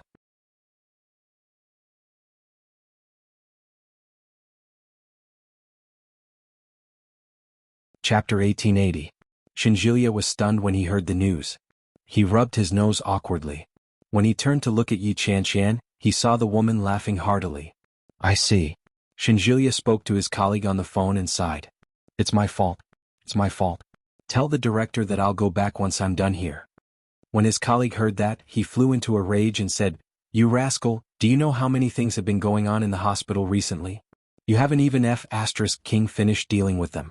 I haven't even F*King waited for you to F*King finish dealing with those trivial matters on your side, and all of us will be done for. Do you know how busy we've been lately?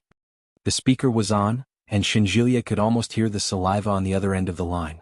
After a moment of silence, he said, You should at least give me some time.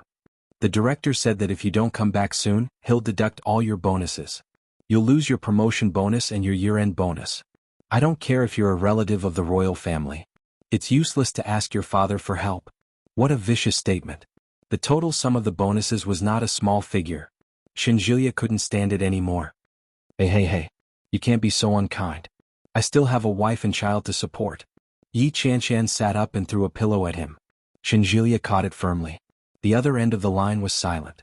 After a long time he said, So what if you're in a relationship?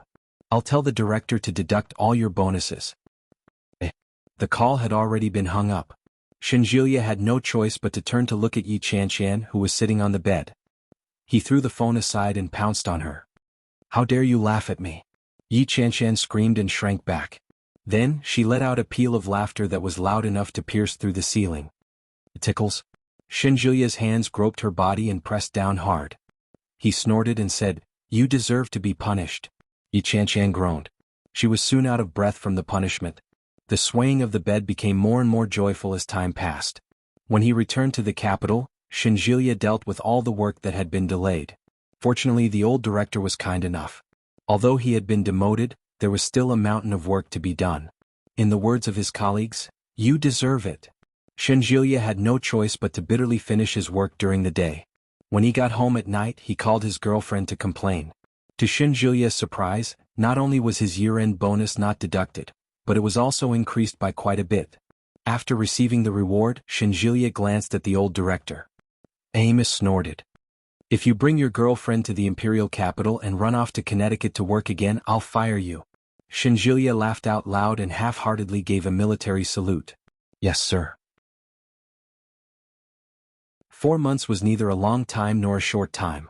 The weather turned cold and the nights in the capital grew longer. The end of the year was approaching. 2 days before the holidays, Shinjilia made a special trip to Kingstown. After that, he went to Yuntown with Yi Qianshan. The weather in Yuntown was quite warm.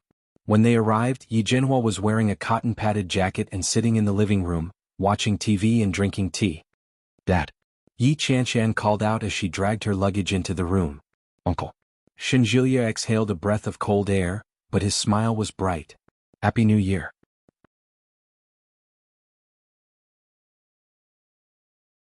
Chapter 1881. Yi Chanshan took off her scarf and stuck out her tongue when she heard that. How did you know? If I'm your father. Although he said that, he still took the things from her hand and said, have a cup of tea. It's freshly brewed. He covered Yi Chanshan's hand and frowned. But it's cold. Why didn't you wear more? I wore more. Look at how swollen I am. Yi Chanshan raised her hand. Sure enough, it was swollen. Yi Zhenhua frowned and handed her a cup of tea. Drink it. It'll warm you up. Yi Chanshan took it and drank it in one gulp. It's delicious. She turned to look at Shinjilia and picked up another cup. You drink it too. Shinjilia took it and drank it in one gulp. Good tea. Yi Chanshan smiled and put the cup down. Yi Zhenhua was unhappy and said with a sour tone, a grown girl can't be kept at home. She doesn't even treat your father that well. Hey Dad, didn't you just drink it? Yi Chanshan asked Yi Zhenhua to sit down. Sit down. We're going out to eat today. Don't cook for yourself. It's such a cold day. Humph. Yi Zhenhua glanced at Yi Chanshan and then looked at Shinjilia. When do you plan to get married? Shinjilia touched his nose and said, it'll probably be a while. We didn't do it before. We'll have to wait until Chanshan is 28. Yi Chanshan rarely communicated with her father, so they didn't tell Yi Zhenhua about her fortune-telling with the blind uncle. Naturally, he didn't know about it. Yi Zhenhua wasn't surprised when he heard that. He nodded and said, it's good that your relationship is good. Don't be together for so many years. You won't be able to wait until Chanshan is 28. Yi Chanshan was unhappy when she heard that. She rebuked, Dad, are you cursing me? Yi Zhenhua stood up and looked at the time. It's getting late. If we're going out to eat, let's hurry. It'll be even colder when it rains. The weather in Yuntown hadn't been good recently. When they heard that, they didn't waste any more time. They grabbed their bags and headed out. Yi Zhenhua had ordered all of Yi Chanshan's favorites. In the end, she symbolically waved the menu in front of Shinjilia as a sign of asking for his opinion. Yi Chanshan wanted to laugh, but she shrank back when Yi Zhenhua glared at her. Yi Zhenhua had the habit of making tea after a meal. After dinner, he returned home, boiled a pot of water and sat in front of the tea tray. Shin, come and sit for a while. Shinjilia didn't know what to do at first. When he heard this, he walked over and sat down in front of Yi Zhenhua. Yi Zhenhua skillfully washed and brewed the tea. His movements were smooth and graceful. He glanced at Shinjilia and asked, Shin, does your family not like our Chanshan very much? Shinjilia glanced at Yi Chanshan when he heard that. When Yi Chanshan heard that, she moved a stool over and sat down. Yi Zhenhua snorted and looked at his daughter. What are you doing? I wanted to drink some tea. Yi Chanshan found a random excuse and picked up a cup of tea. She almost scalded herself. Don't be so rash, Yi Zhenhua rebuked her, but he still took the cup from her. Drink it when it's cold. As he spoke, he looked at Shinjilia and asked, does your grandmother not like our Chanshan very much?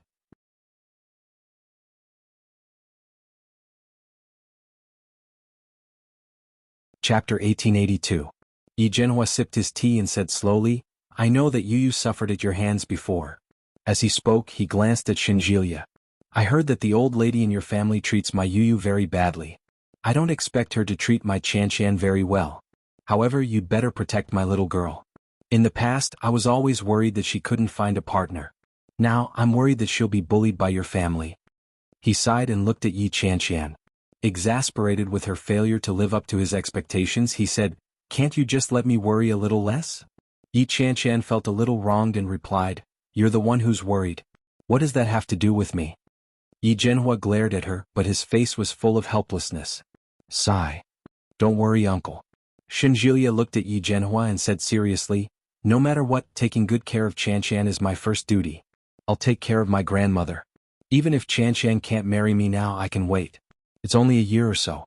After that, we'll spend the rest of our lives together. Between us, it doesn't matter whether we have this certificate or not. Yi Chanshan nodded her head in approval. When Yi Zhenhua heard this, he didn't know what to feel. He snorted and said, you better be telling the truth.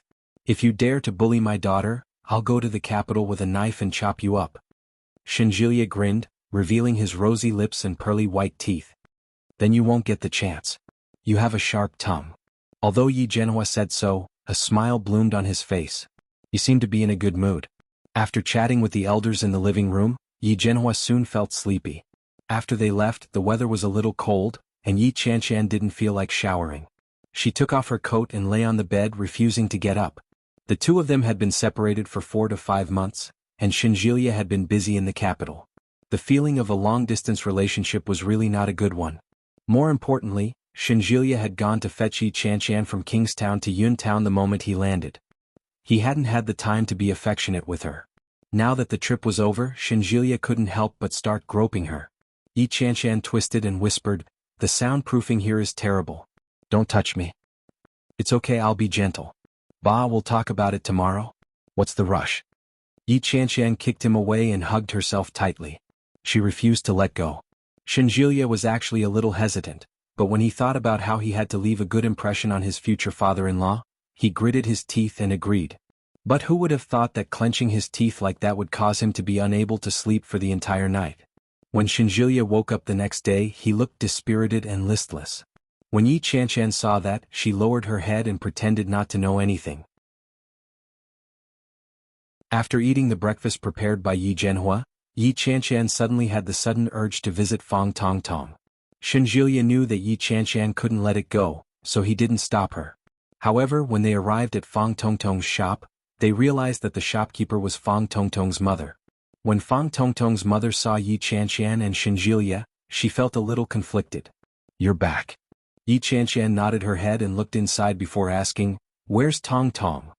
"Tong Tong went to Thailand for a vacation." As she spoke, she took out a stool from inside. Sit for a while."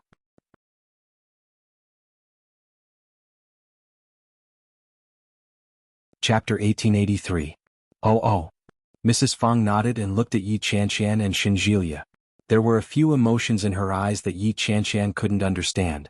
After staring at them for a while, Mrs. Fang smiled and said, "Thank you, Chanshan." Yi Chanshan was stunned.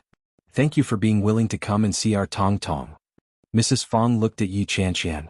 Although she was smiling, her eyes were already red. "Some time ago I was the one who spread those rumors. I know that our Tong Tong likes your boyfriend." Mrs. Fang spoke in a dialect, so Shinjilia didn't really understand. But seeing their reactions, he could almost imagine that they were talking about him. Yi Chanshan didn't answer and just looked at her. Mrs. Fang forced a smile and said, "So, I wanted to ruin your relationship and exaggerate the matter a little. Then everyone in town would know that Tong Tong was bullied by you." Yi Chanshan was silent and didn't say anything. "But I didn't expect that my daughter would be defiled by that beast." When the court heard the verdict, they said that the man was mentally ill and couldn't be sentenced. They just locked him up in a mental hospital, but he drove my daughter crazy. Mrs. Fang cried out and looked at Yi Chanshan. In the first month, Tong Tong almost committed suicide. Yi Chanshan was stunned. She didn't know about this at all. "Fortunately, I found out in time. Otherwise, I might have lost my daughter." Mrs. Fang wiped her tears and sobbed as she said, "I know I went overboard in the past, but Tong Tong has already been bullied so badly. She didn't have many friends since she was young, and she has always treated you as her best friend. You know how she and I have treated you all these years. During this period of time, Tong Tong has always been very regretful. She thinks that you are still her good friend, but she doesn't have the face to look for you. I beg you, Chanshan, forgive our Tong Tong, okay?" Yi Chanshan didn't say anything. She took out a tissue from her bag and handed it to her. Mrs. Fang took it and looked at Yi Chanshan, then at Shinjilia. "Your boyfriend is really good. I know that Tong Tong was just momentarily possessed. Chanshan, don't be calculative with her, okay?" Yi Chanshan had never been a cold-hearted person. Seeing an elder cry like this in front of her, her heart was like a cup of tea that had been steeped for a long time, and it was suffused with bitterness. "I understand," Yi Chanshan whispered.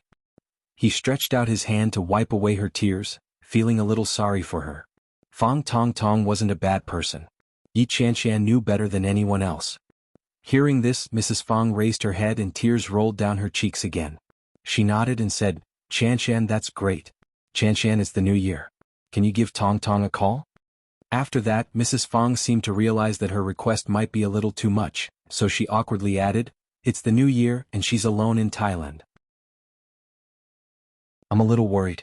If you don't want to call her, that's fine too. All right, don't cry," Yi Chanshan said softly. "It's the new year. Be happy." Mrs. Fang smiled happily and nodded.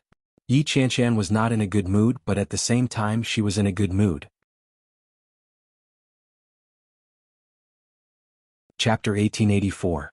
After all, they had been friends for so many years and Fang Tong Tong had encountered such an incident. However, he still felt that something was wrong.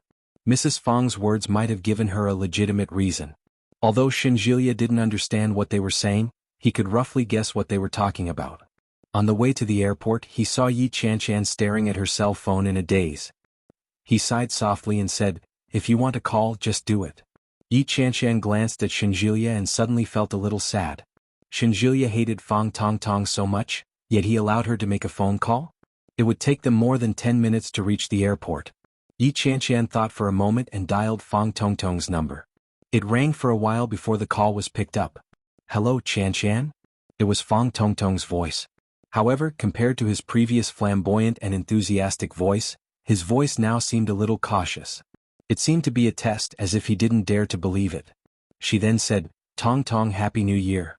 Fang Tong Tong had been in Thailand for a few days. Intermittently, a few people came to wish her, Happy New Year. However, no one could say such a simple blessing to make her feel so moved to tears. Fang Tong Tong felt a lump in her throat. For a long time she was unable to speak. Hearing the silence on the other side after a long time, he finally said, "You too."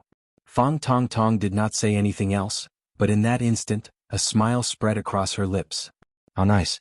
She hung up the phone and looked out the window. It was drizzling outside. The weather this year was not good and it was wet everywhere. However, his mood was inexplicably better. Shinjilia glanced at her, and the corners of his lips curled up slightly. It was already evening when they arrived at the imperial capital. Mrs. Shin had been waiting outside the departure lounge for a long time. When she saw Shinjilia and Yi Chanchan walking out chatting and laughing, a smile blossomed on her face. She rushed forward to Yi Chanchan's side and said, "Chanchan, you're finally here again. Auntie missed you so much." Yi Chanchan was a little embarrassed and called out, "Auntie, did he tell you that I was coming today?" He was, of course, referring to Shinjilia. Of course, this was a matter of course.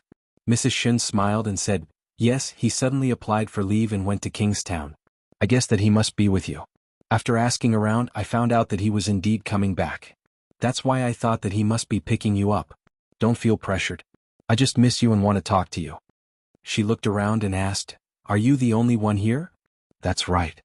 Yi Chanchan was a little flattered. No, your uncle is here." Mrs. Shun looked around and finally found Shin Longyue in the crowd. There he is. Shin Longyue was on the phone from behind. He walked over while talking on the phone. He wore a pair of black-rimmed glasses and had a smile on his face. He looked quite kind. Yi Chanchan felt a little nervous. She turned around and gave Shinjilia a reproachful look. "Didn't we agree to come secretly? Didn't he say that he would let her prepare herself and that his family would give her a heads up before she went over to their house to give her New Year greetings?" This was different from what they had agreed on. Shinjilia felt a little innocent and said, "I didn't know either." "I'm innocent too." Yi Chanchan had the urge to slap him to death. She felt increasingly nervous.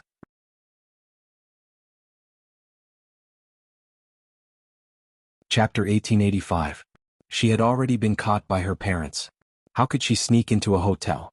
Yi Chanchan reluctantly allowed herself to be dragged into the car. Then she reluctantly followed them to the Shin residence. However, no matter how reluctant Yi Chanchan was, she had to put on a cheerful expression. The weather in the capital was very cold. The surrounding flowers, trees and other greenery were all bare. Ice that had yet to melt hung from the branches. Even with festive lanterns hung, it still felt very monotonous. It was cold.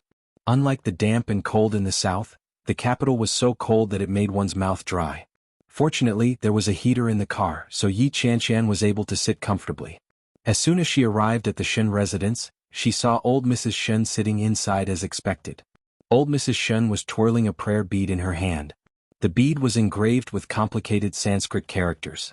She was dressed in 2 black qipao dresses with dark red embroidery. Her short white hair fell past her ears.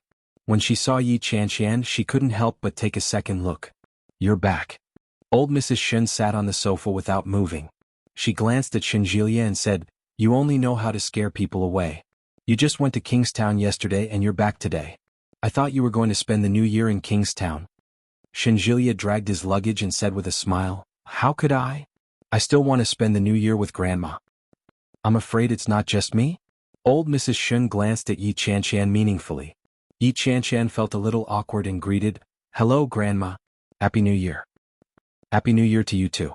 Nanny, he, go and prepare a guest room for her. Nanny, he was a little embarrassed. She looked at Shinjilia meaning to ask for his opinion. Shinjilia replied, what's the point? Just sleep with me. No, no, no. Yi Chan felt even more awkward. Let's just sleep in the guest room. Otherwise I can go and stay in a hotel. What hotel? Old Mrs. Shin's attitude was a little arrogant. She glanced at Yi Chan and said, those who don't know might think that I'm mistreating my grandson's girlfriend. Yi Chan was speechless. She laughed dryly, feeling extremely awkward.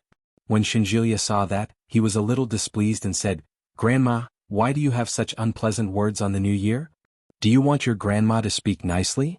Old Mrs. Shun looked at Shinjilia with a look of disdain. It's not like you don't know your grandmother. Are you dreaming? Shinjilia found her completely unreasonable. Nanny, he quietly carried Yi Chan luggage to the guest room and said, in that case, Miss Yi, let me help you pack. Yi Chan quickly waved her hands and said, I think it's better if I do it myself. You go ahead with your work. I can handle such a small matter on my own. Old Mrs. Shun glanced at Yi Chan. Her attitude softened a little.